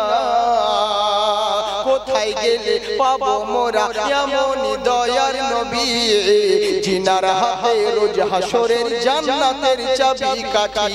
সুবহানাল্লাহ। কোথায় গেলে পাবো মোরা এমন দয়ার নবী, জিনার হাতে রোজ হাসরের জান্নাতের চাবি কাঠি। ওরে সেই নবীজি ধরাই এসে দিলেন খোদার ঠিকানা ওরে সেই নবীজি ধরাই এসে দিলেন খোদার ঠিকানা আমার নবীর মতো আর নবী হবে না আমার নবীর মতো আর নবী হবে না তাই বলে উঠলো ওরে আমি আমার নবীর কথা বলছি শোনো তোমরা আমার নবীর সার্টিফিকেটের কথা জিজ্ঞাসা করো কিন্তু দুনিয়ার বাসী তোমরা জেনে রাখো তোদের কাছে আমাকে সার্টিফিকেটের প্রয়োজন পড়বে না যেই নবীর সার্টিফিকেট মহান আল্লাহ দিয়েছেন আমি সেই নবীকে মান্য করি বলে তোর নবী ও তো তোর নবীর কথা তো তুই বলবি বলে কে বলেছে রে যে আমার নবী শুধু মুসলমানের নবী এটা তোদের ভুল ধারণা জাকির হোসেনের যেই নবী জয়দেবেরও সেই নবী আব্দুর রহমানের যেই নবী শঙ্করের সেই নবী আব্দুল খালেকের যেই নবী জেনে রাখো ওই ভট্টাচার্য ওরও সেই নবী আমার আল্লাহ যেমন তামাম সৃষ্টি জগতের রব মহান আল্লাহ তেমনি তামাম সৃষ্টি জগতের জন্য রহমত আমার রাসূলুল্লাহ আমার আল্লাহ হলেন রব্বুল আলামিন আমার আল্লাহ হলো সারা পৃথিবীর জন্য রব এবং আমার নবী হলেন রহমতুল লিল আলামিন সমগ্র সৃষ্টির জন্য রহমত হলো আমার নবী কেমন রহমত আমার নবী কেমন দয়াবান কেমন নবী চিন্তা করো ওরে মুসলমান শুধু নয় গায়ের মুসলমান শুধু নয় পৃথিবীর সকল যত সৃষ্টি রয়েছে সকলের প্রতি আমার নবী রহমত হয়ে এসেছে কেমন নবী চিন্তা করুন মক্কার সরজমিনে যখন এক বিধবা মহিলা রয়েছে একটা বাচ্চা ছেলে কোলে আছে বাবা তার ইন্তেকাল করে গেল আপনারা জানেন চিরদিন সবার সমান যায় না আজকে এসেছো কালকে যেতে হবে এই গ্রামে এই এলাকায় অনেক জনের একই বাড়ি আছে একই গাড়ি একই রাস্তা একই বিছানা সব রয়েছে অথচ এর মধ্যে থেকে কতজনের মা হারিয়ে গেছে কতজনের আব্বা চলে গেছে কতজনের ভাই ব্রাদার আত্মীয় স্বজন চলে গেল যারা এসেছে তাদেরকে চলে যেতে হবে পৃথিবীর বুকে কেউ থাকতে আসেনি তেমনি বাবা ইন্তেকাল করলো কিন্তু আইয়ামে জাহেলিয়াতের যুগ এরা জাহেলিয়া করত কি পরের সম্পদকে কোন রকম নিজের হস্তক্ষেপ করত সুযোগ পেলে পরে কাউরে হক মারতে এরা ছাড়তো না কেমন জাহেল দেখুন ওই বাবা মারা গেল বাবার ধন সম্পত্তি চাচারা হড়প করে নিল এখন মা আর ছেলেকে এতিম বলে কেউ গ্রাহ্য করে না এদেরকে দূর দূর করে তাড়িয়ে দিল দিনের পর দিন চলে যায় একদিন যাই দুই দিন যাই এমনি করতে করতে বছর কেটে গেল ছেলে আস্তে আস্তে বড় হয় কিন্তু ছেলে দেখতে চাচ্ছে কি মার কিন্তু কাপড় ছিঁড়ে গেছে এক জায়গায় পট্টি মারা রয়েছে ওই জায়গা যদি ঢাকতে যাচ্ছে আর এক জায়গা ছেড়ে যাচ্ছে ছেলে আপনি চিন্তা করুন ও যতই বদমাশ হোক না কেন যে প্রকৃত সন্তান হবে নিজের চোখে কোনোদিন নিজের মায়ের ইজ্জত নিলাম হওয়া দেখতে পারবে না তাই তো বাবা কখনোই নয় এবার কি ছেলে দেখতে আমার মায়ের এই অবস্থা কাপড় ছিঁড়ে গেছে আহারে ছেলে করলো কি ছুটে চলে গেল বড় চাচার কাছে গিয়ে বলে চাচা জান বলে কি বলে চাচা তোমার কাছে বাবা মার কোনো সম্পত্তি চাইছি না কোনো খাবার লাগবে না তুমি যদি তোমাদের তো বহুত কাপড় রয়েছে নতুনও দিতে হবে না একটা যদি কাপড় দিতে কোনো রকম আমার মা তো নিজের ইজ্জতটা থাকতো আমার মায়ের কাপড় ছিঁড়ে গেছে তো চাচা দেওয়া তো দূরের কথা মুখের সামনে দরজা বন্ধ করে করে এতিম বলে যার বাবা নেই অলক্ষণে মনে করতে এরা অলক্ষণে মনে করে বুঝলে দূর দূর করে তাড়িয়ে দিল ছোট চাচার কাছে যাই ওই চাচা ওকে বের করে দিল ছেলে যেখানে যায় আপন লোকেরাই তো কেউ গ্রাহ্য করে না গুরুত্ব দেয় না তো অন্যরা আর কি করে গুরুত্ব দিবে ছেলে কান্না করতে করতে রাস্তার ধারে বসে মাথা নত করে কান্না করতে আছে এখনো সময় চিরদিন সবার সমান যায় না আজকে হিরো রয়েছো কালকে জিরো হতে হবে কালকে যারা জিরো ছিল আজকে তারা হিরো হয়েছে সবই আমার আল্লাহর কুদরত এবার করলোটা কি যখন এই বাচ্চা ছেলে কান্না করতে আছে একজন সাদা পোশাক পরে সাদা জুব্বা পরে সাদা পাগড়ি লাগিয়ে ওই বাচ্চার মাথায় যেমন হাত বুলিয়েছে সঙ্গে সঙ্গে বাচ্চা উপর দিকে আরম্ভ করলো দেখতে। কি ব্যাপার রে, যেই জায়গায় কেউ আপন লোক কেউ কাজে আসে না, আর এই জায়গায় আমার মাথায় হাত বোলাচ্ছে, ইনি কে? কে দেখি উপর দিকে তাকিয়ে দেখে সাদা পোশাক পরে দাঁড়িয়ে রয়েছে, পাগড়ি জুব্বা পরে রয়েছে। বলে কে বাবা আপনি? বলে আমি মক্কার লোক। তুমি কিসের জন্য কান্না করো? বলে আর বলবেন না, আমার বাবা ইন্তেকাল করেছে, আমার মায়ের কাপড় ছিঁড়ে গেছে, চোখের সামনে লোকেরা আমার মার দিকে তাকিয়ে থাকে, তাই আমি আমার মায়ের ইজ্জত রক্ষা করার জন্য আমি আমার চাচাদের কাছে গিয়েছিলাম শুধু একটা কাপড়ের জন্য, যাতে আমার মায়ের ইজ্জতটা কোনো রকম ঢাকতে পারি, এই জন্য গিয়েছিলাম। সবাই আমাকে দেওয়া তো দূরের কথা, দূর দূর করে আমাকে তাড়িয়ে দিয়েছে, এর জন্য আমি কান্না করছি। বললে বাবা, বলে বলুন। বলে আমি একটা জনের কথা বলবো, শুনবে কি? বলে কি কথা বলবেন বলুন। বলে আমার কাছে এমন একটা দরবার জানা রয়েছে, সেই জায়গায় যদি যেতে পারো বাবা রে, কোনোদিন খালি হাতে ফেরত আসবে না।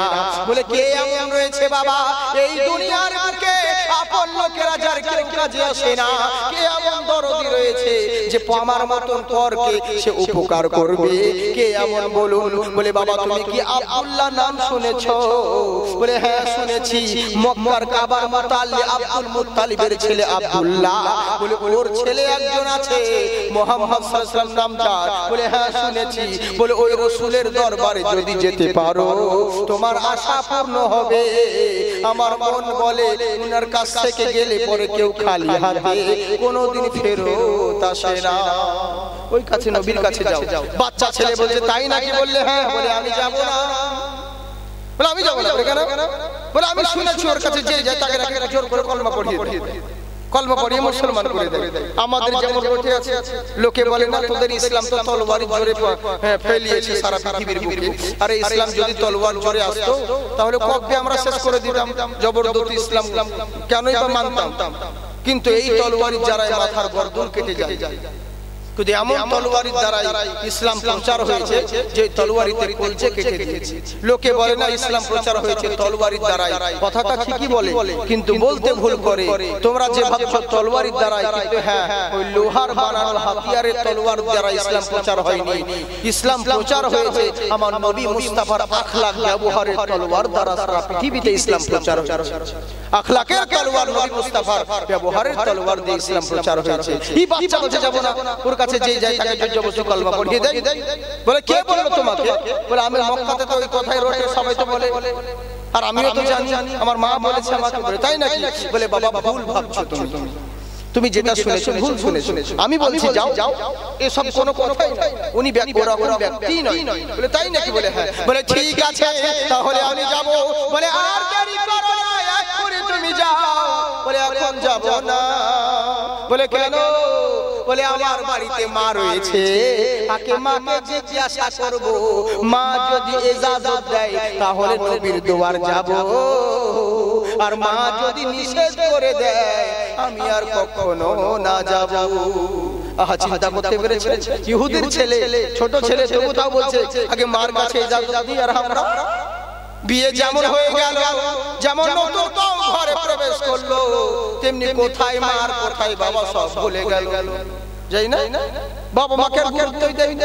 হ্যাঁ গো, আল্লাহ রাসূল বলেছেন বাবা মার পদতলে যান, বাবা মার সেবা করো। কিন্তু আমাদের কাছে বাবা মা সব থেকে ভারী। একজনের 4টা ছেলে জানে, ভুল করে ওর বাবা ঘুমের ওষুধ খেয়ে নিয়েছিল, পাওয়ার ওষুধ খেয়ে নিয়েছে, ট্যাবলেট, অজ্ঞান হয়ে গেছে। এবার বড় ছেলে ধাক্কা ধুকি মেরেছে, বাবা যখন সারা শব্দ পায়নি, ছেলে ভাবছে বাবা হয়তো পটল তুলেছে।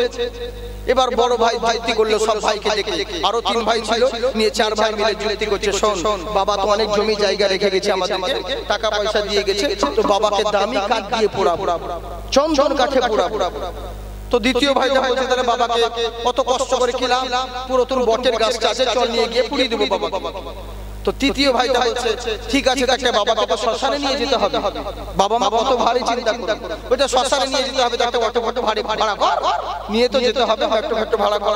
তো 4 নম্বর ছেলেটা বলছে কত কষ্ট করে খেলাম, বাবা তো মারাই গেছে, তালায় পাটিতে জড়েলে সাইকেলে ক্যারিয়ারে বেঁধে নিয়ে চলে যাবো।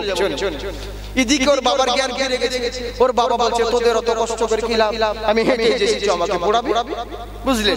তো এই হচ্ছে ব্যাপার। আমাদের কাছে বাবা মা কত ভারী হয়ে গেছে, চিন্তা করে দেখুন। যেমন বিয়ে হয়ে গেল সব বাবা মা রসাতলে, কোনো ব্যাপারই নেই, বাবা মাকে ভুলেই গেলাম। আর এখানে একটা গোলমাল আছে, এখানে একটা দোষ আছে। কি দোষ বলুন তো? আমাদের বাবা মার দোষ আছে, বাবা মার দোষ রয়েছে। হ্যাঁ, কারণ বাবা মার হক আদায় করতে গেলে পরে লোকে বলে না, ছেলেদের অনেক জায়গায় আমরা যাই আর বলে হুজুর একটু বাপ মা সম্পর্কে ওয়াজ করবেন, ছেলেরা বাবা মার অবাধ্য হচ্ছে কেন, বাবা মার খিদমত করে না, আল্লাহর কাছে জবাব দিতে হবে। কিন্তু আমি সব মৌলবীরা এই ওয়াজই করে, কিন্তু আমি আপনাদেরকে বলি এটাও ঠিক, কিন্তু এটাও একটা নিয়ম, বাবা মাও যদি সন্তানের অধিকার না আদায় করে ওরকম বাবা মাকেও আল্লাহর দরবারে জবাব দিতে হবে। বুঝলেন? ছেলেরও হক আদায় করতে হবে, তবেই না। কিন্তু ছেলের হক আদায় করো না, শুধু ছেলের হক বাবার হক নিয়ে ব্যস্ত, কিন্তু সন্তানের হক বাবারা আদায় করে না। বুড়ো হয়ে গেল, আজকে বাবা থেকে দাদা হয়ে গেল প্রমোশন পেয়ে, কিন্তু এখনো পর্যন্ত সন্তানের অধিকারই জানলো না, সন্তানের হকই জানলো না, যে কাকে সন্তানের হক বলে। বুঝলেন? বুড়িয়ে গেছে কিন্তু সন্তানের হক জানলো না। আমি তো ভাবেছিলাম যে আমি আজকে অন্য সাবজেক্টে বক্তব্য রাখবো, কিন্তু পরিস্থিতি অনুযায়ী আমাকে অন্যদিকে নিয়ে আসতে হলো। হ্যাঁ, তো যাকে অসুবিধা নেই, আপনারা শুনবেন তো? হ্যাঁ, যদি না শুনেন তাহলে বাদ দিন, প্রবলেম নেই। কিন্তু হ্যাঁ, যত কথা বলবো খুব দামি কথা বলবো, শুনুন। কাঁদার নাম ইসলাম নয়, এটা জেনে রাখবেন। সব কান্নাকাটি করে বক্তারা সব একাকার করে দেবে। ইসলাম কি কাঁদার জন্য হয়েছে? গাধা কোথাকার, কান্না করার জন্য। ওরকম কান্না করে ওয়াজ করা জায়েজ নয়, বুঝলেন? ভঙ্গিমা করে ব্যাপারটা হচ্ছে কি, আরে ব্যবহার ইসলামী কেমন জিনিস করো, যে ব্যবহার আল্লাহ রাসূল সাল্লাল্লাহু আলাইহি ওয়াসাল্লাম প্রত্যেকটা জিনিসকে মানুষকে কান্না করতে নিষেধ করেছেন। কিন্তু যখন নিজের ইমাম ইন্তেকাল করলেন তখন আমার নবীর চোখ দিয়ে পানি বের হয়ে এলো। মা খাদিজাতুল কুবরা যখন ইন্তেকাল করলেন নবীর চোখ দিয়ে অশ্রু ঝরে পড়ল। তখন সাহাবারা বলছেন হুজুর আপনি তো বললেন নিষেধ করেন আর আপনি কান্না করছেন। বলে শোনো, আইয়াকুম মিসলি, তোমরা কি আমাদের মত, আমার মতন তোমরা কি? জেনে রাখো নবীর ওটা যেটা অন্তর থেকে যেটা কষ্ট পেয়ে যেটা চোখ দিয়ে বেরিয়ে আসে ওটা রোখা যায় না, ওটা আলাদা বিষয়। কিন্তু এমনি জবরদস্তি জোর করে কাঁদানো এগুলো মানে উচিত নয়, এগুলো জায়েজ নয়, বুঝলেন? আর ইসলাম কাঁদার নাম নয়, বুঝলেন? তো ব্যাপারটা হচ্ছে কি, জেনে রাখুন। খুব সুন্দর কথা বলছি, মূল্যবান কথা, মন দিয়ে শ্রবণ করবেন। হ্যাঁ, মাতম করার নাম ইসলাম নয়, কাঁদানোর নাম ইসলাম নয়, এটা জেনে রাখবেন। পৃথিবীর বুকে আমরা ইসলামটাকে যা ইচ্ছে তাই পাই, যে যা পাচ্ছে নিজের মতন মানে আইডিয়াল করে যে যা পাচ্ছে সেদিকে নিয়ে যাচ্ছে, কিন্তু আসল জিনিসগুলো কেউ জানছে না, কেউ বুঝাচ্ছে না। বড় দুঃখ লাগে, আফসোস লাগে, কিন্তু বলবো কারে আর শুনবে কে? এই তো হচ্ছে আমাদের সমাজের দশা। যাই হোক, একবার হাত উঠিয়ে বলেন আল্লাহু আকবার। জি জি জি, আর একবার হাত উঠিয়ে বলেন আল্লাহু আকবার। মাশাআল্লাহ, জিন্দাবাদ। আপনারা খুব ভালো মানুষ, আপনারা ভালো মানুষ। আর কেন এটা ভালো মানুষ হবো না? আমরা তো আশরাফুল মাখলুকাত, তাই তো বাবজি, আমরা সর্বশ্রেষ্ঠ মানুষ। শুধু জুতো চুরি করি তাই, বাকি সর্বশ্রেষ্ঠ মানুষ আমরাই। কিন্তু চিন্তা করে দেখুন, আমি যেটা বলছিলাম যে সন্তানের হক আদায় করতে হবে বাবা মাকে, তারপরে বাবা মা সন্তানের হক পাবে। আগে ছেলের হক আদায় করো, কিন্তু আমরা জানি না ছেলের হক কি। বলে দিই বহুত হক আছে, কিন্তু প্রথম নাম্বার সন্তানের হক হলো এটাই। প্রত্যেক বাবা মার কাছে, প্রত্যেক বাবার কাছে সন্তানরা একটাই পাওনা করে, কি? জন্মের আগে, জন্মের শুরুতেই ছেলের হক আদায় করতে হবে বাবাকে, কি? যে জন্মের আগে সুন্দর একখানা তাকে মা দান করতে হবে। স্বামী বিবেকানন্দ বলেছিল, তুমি যদি একটা সুন্দর রমণী আমাকে দাও, আমি সারা জগৎকে আলোকিত করব। সুন্দর মা যদি দান করো তবেই না সুন্দর ছেলে তৈরি হবে। এখনকার ছেলেরা কেন আল্লাহর ওলি তৈরি হয় না, কেন ভালো হয় না? কিসের জন্য? মা প্রোডাক্ট কোম্পানি তো ভালো আনো, কোম্পানি তো ভালো দাও, ভালো চয়েস করো। আচ্ছা বলুন তো বাবজি, একটা আম রয়েছে যে আমের নাম খারাপ কিন্তু কাজ ভালো, কি বলেন তো? ন্যাংরা আম। আর একটা আম আছে আমাদের মুর্শিদাবাদের দিকে খুব বিখ্যাত, হিমসাগর, সাদুল্লাহ, কোন জায়গায় খিরসাপতি, এক এক জায়গায় এক এক রকম নাম। হিমসাগর চিনেন তো নাকি? বলে হ্যাঁ, হিমসাগর খুবই মিষ্টি। আপনি গিয়ে বলছেন মালদাতে আমটা খেলাম, খুব ভালো লাগলো। আপনি চিন্তা করেন আর অত দূর থেকে কিনে আনবো না, এবার বাড়িতে নিজে গাছ লাগাবো, জায়গা রয়েছে, ঠিক আছে। আপনি গাছ কিনতে গেলেন, মন দিয়ে শুনবেন, প্রত্যেক কথাই দামি বলছি শিক্ষার জন্য। শিক্ষিত লোক আছেন, এর জন্য বলছি আপনাদেরকে। আপনি গাছ চয়েস কিনতে গেলেন, কিনার পরে দেখছেন কি, যখন গাছ খরিদ করতে গেলেন দেখছেন এখন সময় দুটো পাশাপাশি অনেকগুলো গাছ রয়েছে। আপনি বললেন ভাই যে আমটা মালদায় খেয়েছিলাম ওই আমটা কোন গাছ? বলে এই দেখুন স্যার মাস্টারমশাই এই গাছটা। বলে ওটা নিব না, দেখতে ভালো লাগে, ওর স্কিনও খারাপ, পাতাগুলো কোকড়া চোকড়া, ও চয়েস নয়। তার পাশে একটা গাছ আছে লম্বা চিকনা, দেখে স্কিনও সুন্দর সাদা, পাতাগুলো চেকন চেকন লম্বা লম্বা, এই গাছটা চয়েস হয়েছে। বলে ভাই আমাকে এই গাছটা দাও। বলে মাস্টারমশাই কিন্তু দেখতে ভালো কিন্তু মাল খারাপ দিবে, দেখতে ভালো মাল ভালো হবে না। ই বলছে কে বললে ভালো হবে না, ভালো কেমন করে দিবেন, আমি যত্ন করব। বাড়ি নিয়ে এসে উর্বর জায়গায় গাছটাকে লাগালো, ভালো ওর পিছনে মানুষ খাটালো, যত রকম ঔষধ লাগে সব দিল। দেওয়ার পরে আস্তে আস্তে গাছটা বড় হলো, আমে মুকুল ধরলো। এবার আমের মুকুল ধরেছে, আম ধরলো। কয়েকদিন পরে আমগুলো যখন বড় হয়ে গেল, মোটা মোটা হয়েছে, এই প্লাস্টিকের চেয়ার দিয়ে এবার আম গাছের নিচে বসে থাকাচ্ছে। এবার আমি আর আনন্দের দিন চলে এলো।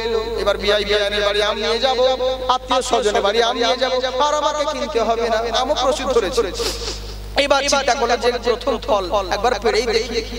আগেকার মানুষ প্রথম যে কোনো জিনিস নতুন গাছের নতুন ফল ফল আগে মাওলানার কাছে পাঠাতো, মসজিদে দিত, মাদ্রাসায় পাঠাতো, কোনো তালিবে ইলমকে দিত ফাতিহা করার জন্য হোক খাওয়ার জন্য। এখন আর আমাদেরকে কেউ দেয় না, সব নিজে নিজে খেয়েছি, বুঝলেন? এখন আর আমাদের ফাতিহা করতে দেয় না।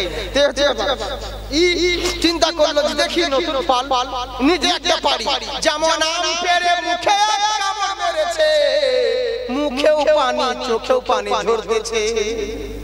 দেখে আল্লাহ বন্ধুকে, বন্ধু এত সেবা যত্ন করলাম এতদিন ধরে, এত টাকা ব্যয় করে দিলাম, আম কেন এরকম ভাই, আমার কি কোনো ভুল হয়েছে খিদমতে?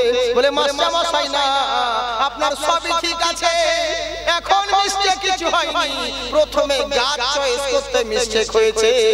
বলে কেমন করে? আপনি যদি গাছ ভালো নিয়ে আসতেন, ওই আমের যদি গাছ নিয়ে আসতেন, তাহলে ওই আম আপনাকে দিত। কিন্তু আপনি চুকা গাছ আমের গাছ নিয়েছে, আপনি কি ভাবছেন আমি হিমসাগর পাবো? এটা কখনো সম্ভব নয়। জেনে রাখো, একটা বিয়ে করার আগে মেয়েকে যাচাই করো। আজকে বলছো ছেলে এরকম কেন হলো, ছেলের পিছনে এত টাকা ব্যয় করলাম, এত খরচা করলাম, পর প্রাইভেট টিউশন দিলাম, ছেলে কেন মানুষ হলো না? কি করে হবে? তোমার এখন ভুল কিছু হয় নাই, প্রথমে মাল চয়েস করতে ভুল হয়েছিল।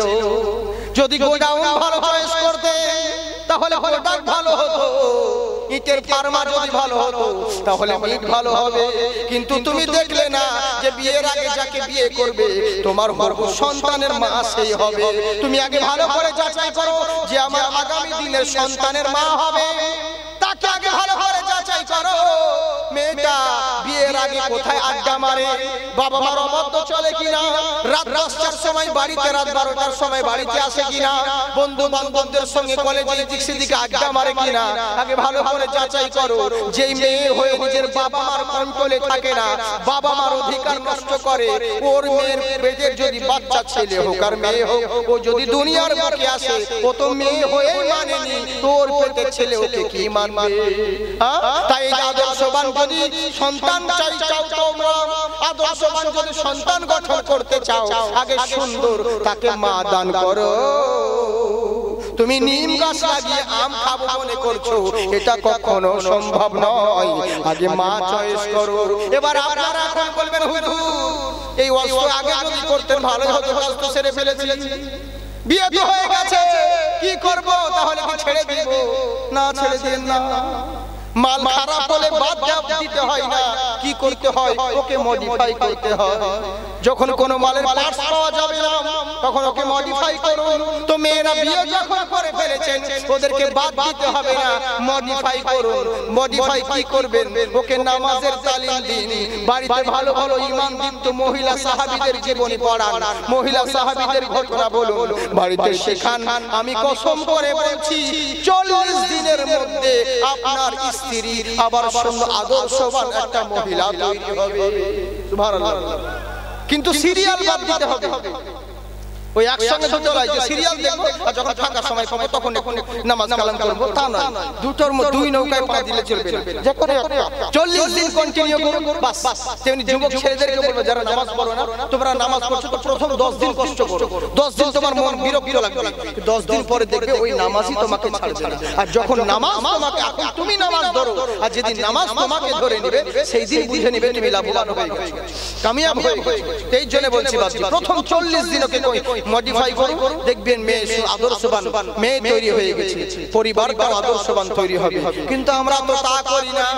মেয়ে চয়েস করার টাইমে আগে দেখি বংশ পরিবার কেমন, ভালো টাকা দিতে পারবে কিনা। এখনকার যুবক ছেলেরা হয়েছে লাল গাড়ি না হলে বিয়ে হবে না, 50,000 টাকা না হলে বিয়ে হবে না, হোন্ডা ডিজে না বাজলে বিয়ে হবে না। এখনকার ছেলে ডিজে বক্স না বাজলে বিয়েই করছে না, বলছে বিয়ে মানাই না। আমি অনেক জায়গাতে বলি, তবে তোর বাপ যেদিন মারা যাবে সেদিন কেউ গেল হোন্ডা বাজাস না। বলে হলে বিয়ের বাজিয়েছে, ও তো একটা দিনের ব্যাপার, আনন্দ করবো না তো কি করবো? আবে তোর বাবা যেদিন মরছে ওটাও তো একটাই দিন, তোর বাবা কি রোজ রোজ মরবে নাকি? ও তো একদিনই মরেছে, সেই দিনও হোন্ডা বাজা, তবেই না দেখবো তোকে কোন মৌলবি বলেছে যে বিয়ের সময় বক্স বাজাতে হয় আর মরার সময় বাজাতে হয় না। তোর কি হুঁশ হয় না? এক কড়াই দুধের মধ্যে যদি একটু প্রসাব পড়ে যায় পুরো দুধটাই বেকার হয়ে যাবে। আর নিকাহ মিন সুন্নতি ফামান রাগিবা আন সুন্নতি ফালাইসা মিন্নি। বিয়ে করা হলো নবীর সুন্নত, নেকাহ করা নবীর সুন্নত। ওই সুন্নতি কাজে যদি হারাম জিনিস তুমি লাগাও, বলো তোমার বিয়েটা হালাল হবে না হারাম হবে? তুমি যেই স্ত্রীকে বিয়ে করছো ওটা তোমার হালাল স্ত্রী হবে না হারাম স্ত্রী হবে? একবার যাচাই করলে না ওর পেটের বাচ্চা যেটা হবে ওটা হালালি সন্তান হবে না হারামি হবে? এগুলো যাচাই করলে না তোমার শুরুতেই গোলমাল হয়েছে তো শেষেও গোলমাল হবে। বুঝতে পারছেন তো? এই তো হচ্ছে আমাদের দশা। কিন্তু আমরা তা করছি না।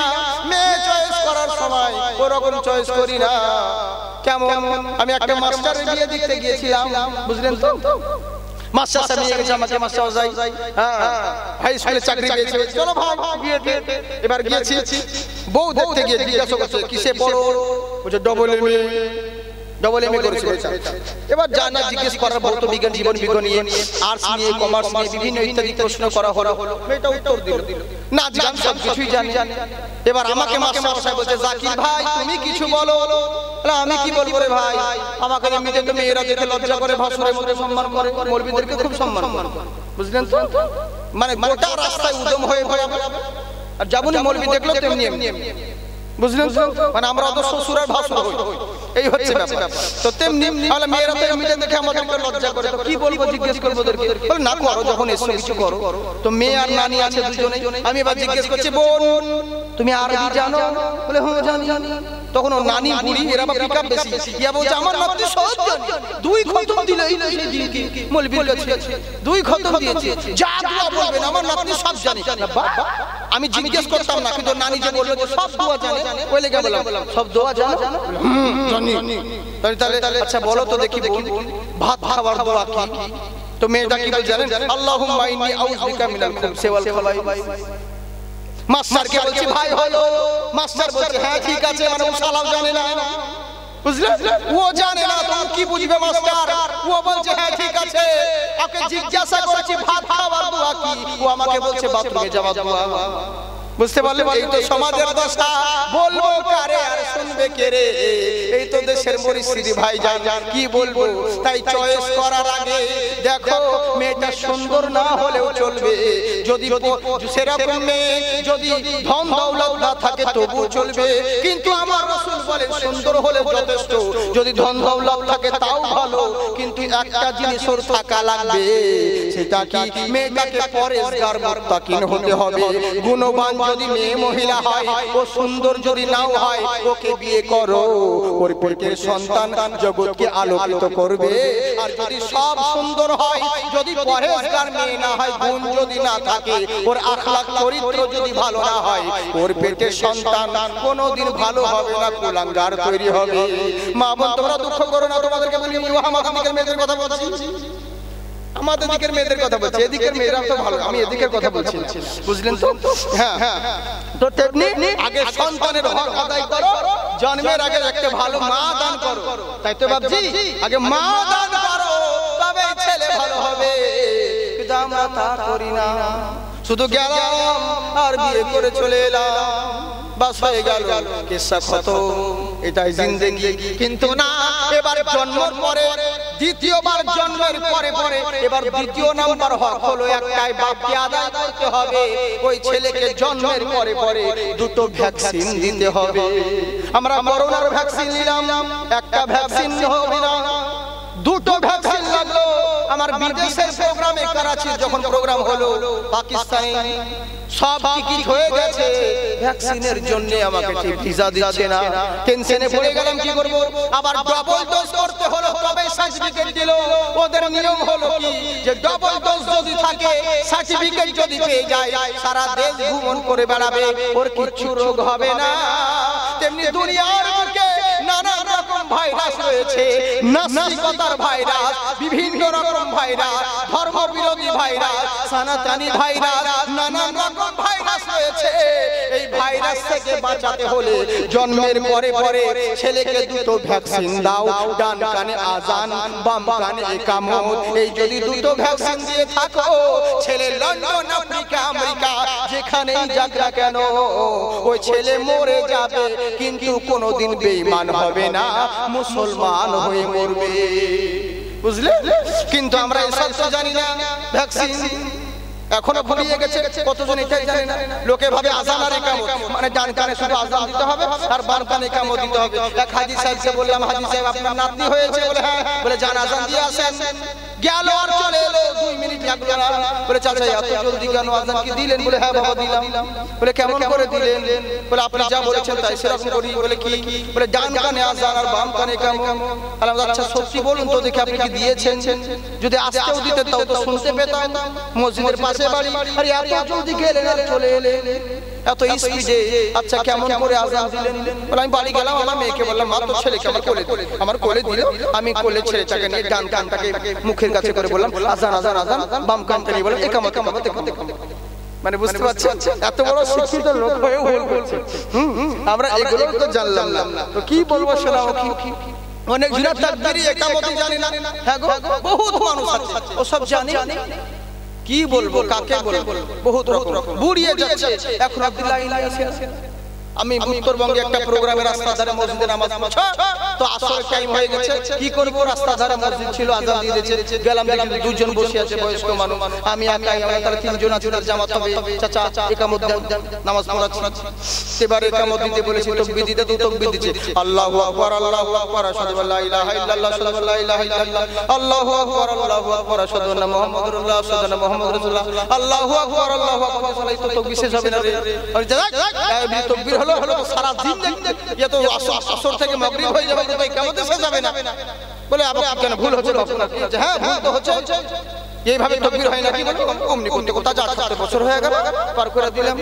তার মানে বুঝতে পারছেন তো, মানে বুড়িয়ে যাচ্ছে, এখনো পর্যন্ত এদের শুধরালো না, লাইনে এলো না, শিখতেই পারলো না। এক্সপায়ার মানতো কোনো কাজে যখন লাগলো না তখন এখন মসজিদ ধরে মুখ দিয়ে তো আল্লাহু আকবার বেরোয় না, বলছে আল্লাহু আকবার। গেছে কোনো কাজ করতে পারবে না, এখন কি করবে? উপায় নেই, এখন মসজিদে যেতে হবে, নামাজ পড়তে হবে, এই হচ্ছে ব্যাপার। কিন্তু যুবক ভাই তোমাদেরকে বলি, তোমাদেরকে ইসলামের কাজে আসতে হবে। আজ যেমন জলসা করেছো, তেমনি তোমাদেরকে বলবো তোমরাও ইসলামের দিকে ধাবিত হও, নামাজ আদায় করো। ইনশাআল্লাহ এই তোমাদের মতো যুবকরা যদি ধর্মের দিকে প্রেরিত হয়, তো ইনশাআল্লাহ এই যুবককে, এই জাতিকে কোনোদিন কেউ নিচু করতে পারবে না। এটা জেনে রাখো। তোমার হাজারো সম্পত্তি থাকতে পারে, ঈমান যদি কমজোরি থাকে তুমি চামচিকের কাছেও লাথি খাবে। আর যদি তোমার কিছু না থাকে, ঈমান যদি মজবুত থাকে, বড় বাদশারা তোমার চরণে প্রণাম করবে, বুঝলে? কিন্তু আমরা তো জানি না, ও সব দুনিয়ার দিকে পরোয়াই করি না। তাই বাচ্চা শুনে রাখুন, ওই সমস্ত যুবকদেরকে বলবো ভাই বিয়ে করো, কিন্তু বিয়ের আগে, জন্মের আগে আগে ভালো করে মা চয়েস করো।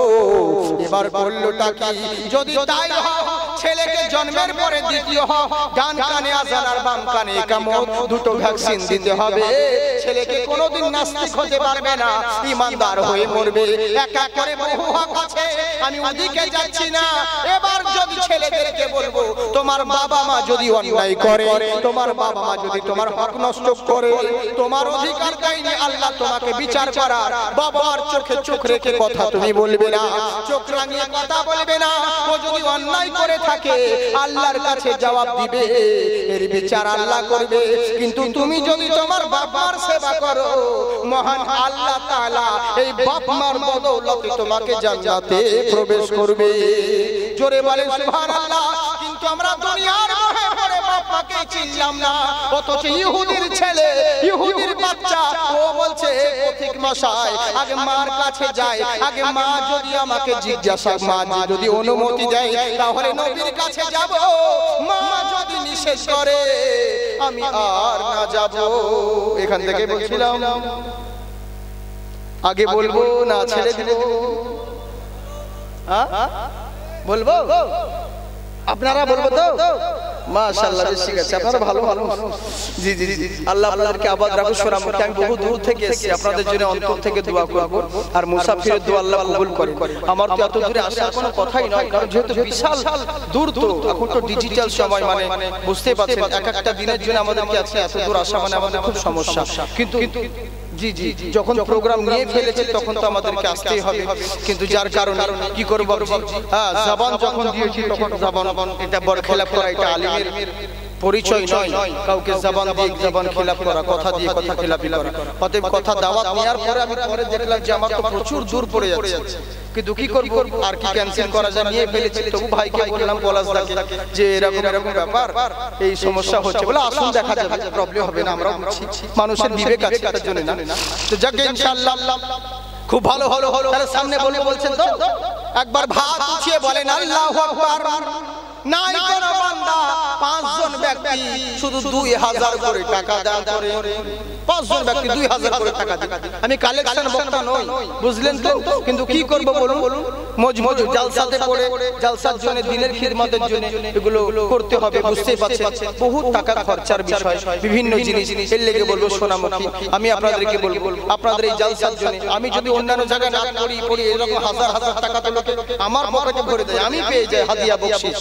আজকে আমার জন্য চাইছি না, এই জালসার জন্য আপনাদেরকে বলবো, নাই কোনো ব্যক্তি পাঁচজন যে 2000 করে টাকা দিবেন। পৃথিবীর বুকে বহু ব্যাংক, বহু অ্যাকাউন্ট আছে, ওই সমস্ত জায়গায় টাকা আপনি দিলে আপনি পেতেও পারেন, নাও পেতে পারেন, কিন্তু এই সমস্ত জায়গায় দিলে কসম আল্লাহর বলি এখানেও পাবেন ওখানেও পাবেন। এটা কোনো মোল্লার বাণী নয়, রাসূলুল্লাহর বাণী।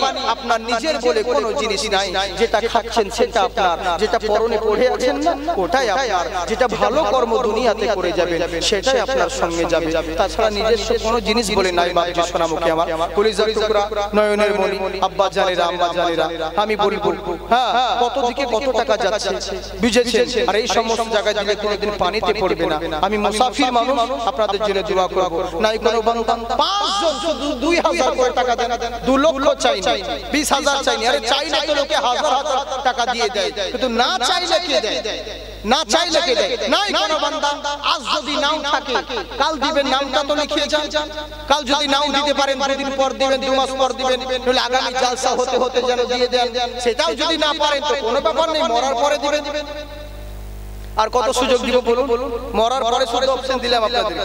নাই কোনো বান্দা, একবার ছোট্ট করে দরুদ শরীফ পাঠ করুন। আল্লাহ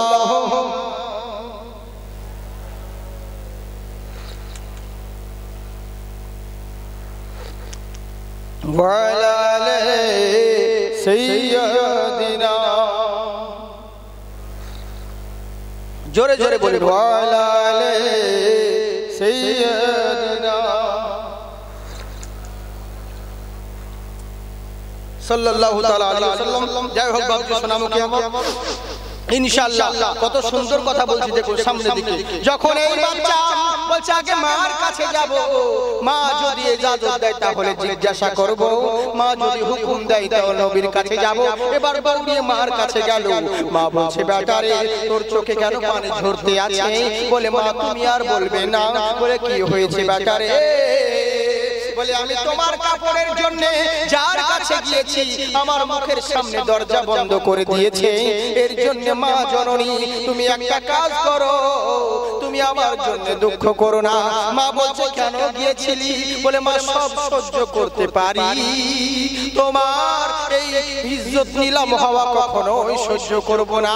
আমি আপনাদেরকে বলবো যারা মাকে ভালোবাসেন, বাপকে ভালোবাসেন, মা বাবা বেঁচে থাকলে যাদের মারা গিয়েছে হয়তো অনেক খাবার লাগতো, হয়তো মায়ের কাপড় লাগতো, আমি বলবো মায়ের বাবার কাফনের নিচে যে কাপড় লাগে ওর দাম হিসেবে আপনাদেরকে বলবো বাপজিরা বেশি নয়, শুধু 2000 করে টাকা 5 জন দিন রাসূলের জলসার জন্য ইনশাআল্লাহ 5 জন দিন। খুব সুন্দর কথা আপনাদের সামনে বলবো, বুঝলেন? হ্যাঁ ইনশাআল্লাহ। নাই কোনো বান্দা যোগ্য বাবার যোগ্য বাবা ইনশাআল্লাহ দিবেন। আমার মন বলে আপনারা দিবেন, কোনো ব্যাপার নেই, বেশি বলিনি, 2000 টাকা ইনশাআল্লাহ। তাড়াতাড়ি মা বোন তোমরা যারা আছো, এরা তো লক্ষ্মী ভান্ডার খুব লুটছে, তাই তো? এই দেখেন এই বাবজি আছে, কি নাম গো? সুবহানাল্লাহ, নারে তাকবীর। হাজী আব্দুল ওয়াহাব সাহেব এখানকার বাড়ি, তাই তো? আচ্ছা আচ্ছা, এখানকার ছেলে শ্বশুর, ও কোনো ব্যাপার নেই। এই হাজী আব্দুল ওয়াহাব সাহেব এখানকারই ছেলের শ্বশুর। বাবারে বাবা, আমার আপনাদের কানে যায়নি, কিন্তু উনার কানে গিয়েছে আমার সুর। উনি আমার যেখানে হোক বাড়ি আমার মাথা শুনে দিয়ে দিল অতি তাড়াতাড়ি। আমিন আমিন আল্লাহ আমিন আমিন। আব্দুল ওয়াহাব চাচার দান কবুল করো রব্বুল আলামিন, বলুন আল্লাহুম্মা আমিন। যাকে একজন হাদিস সাহেব দিয়েছিলেন আমার, আল্লাহ তার যেন নেক দানকে কবুল করুক। আর নাই উনার জোড়া হবে তাড়াতাড়ি করে, আর 4 জন 5 জন চেয়েছে, বেশি জনকে বলি ইনশাআল্লাহ। আমার মন বলে আপনারা দিবেন। আল্লাহর বান্দা আছেন, আল্লাহ দেওয়াবে, টাকা দিব বললে দেওয়া হয় না। কতজনে জলসা টাকা দান করতে যায় কিন্তু হোঁচট খেয়ে পড়ে গিয়ে হারিয়ে যায়, সব শেষ, বুঝলেন? আবার একজন মেলা দেখতে গিয়ে ওর কি মন হয়েছে ওখানে 2000 টাকা দান করে দিয়ে চলে এসেছে, তার মানে দিব বললেও দেওয়া হয় না, এটা জেনে রাখবেন। তো যাই হোক ইনশাআল্লাহ নিয়ত করুন, আল্লাহ পাক আপনার যেন নিয়তকে কবুল করেন। অসুবিধা নেই। কত টাকা কত জিকে নষ্ট করছেন বলুন তো দেখি। আজ এখন যদি ডাক্তারের কাছে যায় কত টাকা পড়ে যাবে সঙ্গে সঙ্গে, তখন একজনে কেউ জিজ্ঞেস করবে না। আল্লাহ রাসূল বলেন সাদাকাতু তারাদ্দুল বালা, নিশ্চয় দান সাদকা করলে পরে বহু বালা মুসিবত আপনার দূর হয়ে যায় ইনশাআল্লাহ। উনার জোড়া একজন হন হাজী সাহেবের জোড়া, যে আমি বলি সাহেব হাত উঠান যে আমি দেব 2000 টাকা ইনশাআল্লাহ। আমার মন বলে আপনারা দিবেন। যারা আমার মাইকের আওয়াজ শুনতে পাচ্ছেন তাদেরকেও বলবো, বেশি বলিনি, 2000 টাকা ইনশাআল্লাহ আপনারা দিবেন। কে যোছাই গেলে পাবো মোরা এমনই দয়ার নবী, জিনার হাতে রোজ হাসরের জান্নাতের চাবি কাকে। ওরে সেই নবীজি ধরাই এসে দিলেন খোদার ঠিকানা, আমার নবীর মতো আর নবী হবে না, আমার নবীর মতো আর নবী হবে না। সুবহানাল্লাহ বলেন না, মনে হয় আর আপনারা দিবেন না। 4 জন দিন 2000 টাকা, 5 জন চেয়েছে, একজন হয়ে গেছে ইনশাআল্লাহ। আর 4 জন নেই বাবা ইনশাআল্লাহ। আপনার মন বলে নিয়ত করুন, আল্লাহ পাক ঠিক দেওয়াবে, আপনি দেওয়ার মালিক নন, এটা জেনে রাখবেন। আল্লাহ আপনাদেরকে দেওয়াবে। আমাদের হাত পা চোখ কান নাক যা কিছু নিয়ে আছে সবই আল্লাহর নিয়ামত বাবা, বুঝলেন? ইনশাআল্লাহ অসুবিধা নেই। আপনার সব আল্লাহর রাস্তায় আপনারাও কিছু দিন, এগুলো কোনোদিন বিফলে যাবে না। যদি একার পক্ষে কষ্ট হয়, আমি বলেছি 5 জন 2000 টাকা করে, আর 5 জন 1000 করে টাকা। নাই কোনো বাবার যোগ্য বাবার যোগ্য বেটা এখানে 5 জন 1000 করে। হ্যাঁ এই ধরে 1000 স্যার, কি নাম নাম? শেখ রিয়াজুল হক সাহেব, নারে তাকবীর, নারে রিসালাত ইয়া রাসূলুল্লাহ। এটা শেখ রিয়াজুল সাহেব উনি দিয়েছেন, আল্লাহ তুমি তার নেকদারকে কবুল করুক। একজন 1000 টাকা হয়েছে, একজন 2000, একজন 1000। দেখি তাড়াতাড়ি করে 5 জন করে চেয়েছি আমি, জলদি করে, বেশি সময় নেই বাবা, তাড়াতাড়ি করে ইনশাআল্লাহ। সামনে কিছু কথা বলবো, তারপরে তখন ইতি করব। আমাকে বহু দূর যেতে হবে, বুঝতে পারছেন ইনশাআল্লাহ। দেখি তাড়াতাড়ি করে আমি কত সুন্দর কথা বলছি দেখুন। কে হাসছে আকাশ, খেলছে বাতাস, গাইছে পাখি নবীর নাম, আপন মনে খোদার ধ্যানে পড়ে তারা সুবহ শাম। হাসছে আকাশ, খেলছে বাতাস, গাইছে পাখি নবীর নাম, আপন মনে খোদার ধ্যানে পড়ে তারা সুবহ শাম। ওরে সেই নবীজি ধরাই এসে দিলেন আল্লাহর ঠিকানা, আমার নবীর মতো আর নবী হবে না, আমার নবীর মতো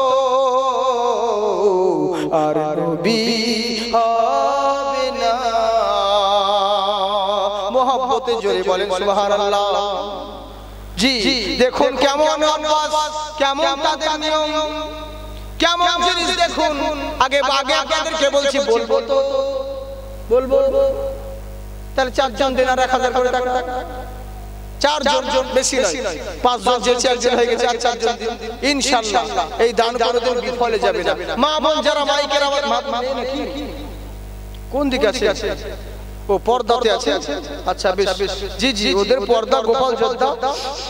মা বোন তোমাদেরকে বলবো, তোমরা তো খুব লুচ্ছ মমতাকে, লক্ষ্মী ভান্ডার তো খুব পাচ্ছ, পাও, অসুবিধে নেই, কিন্তু আমি অনুরোধ করবো আমার সোনামুখী কলিজার টুকরা মা বোন, যে তোমরা 2-1 মাসের টাকা সব খেও না, 2-1 মাসের টাকা দান করো, তবে তো কাজ হবে।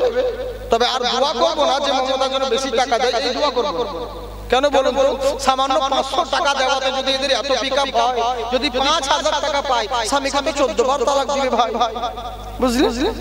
ইয়াকুব ভাই 1000 টাকা, নারে তাকবীর। ইয়াকুব ভাই আমার 1000 টাকা, বলেন আল্লাহুম্মা আমিন। আল্লাহ তাআলা নেককারকে কবুল করুক। মাশাআল্লাহ 2 জন হয়েছে, তাড়াতাড়ি করে আর 3 জন দিন।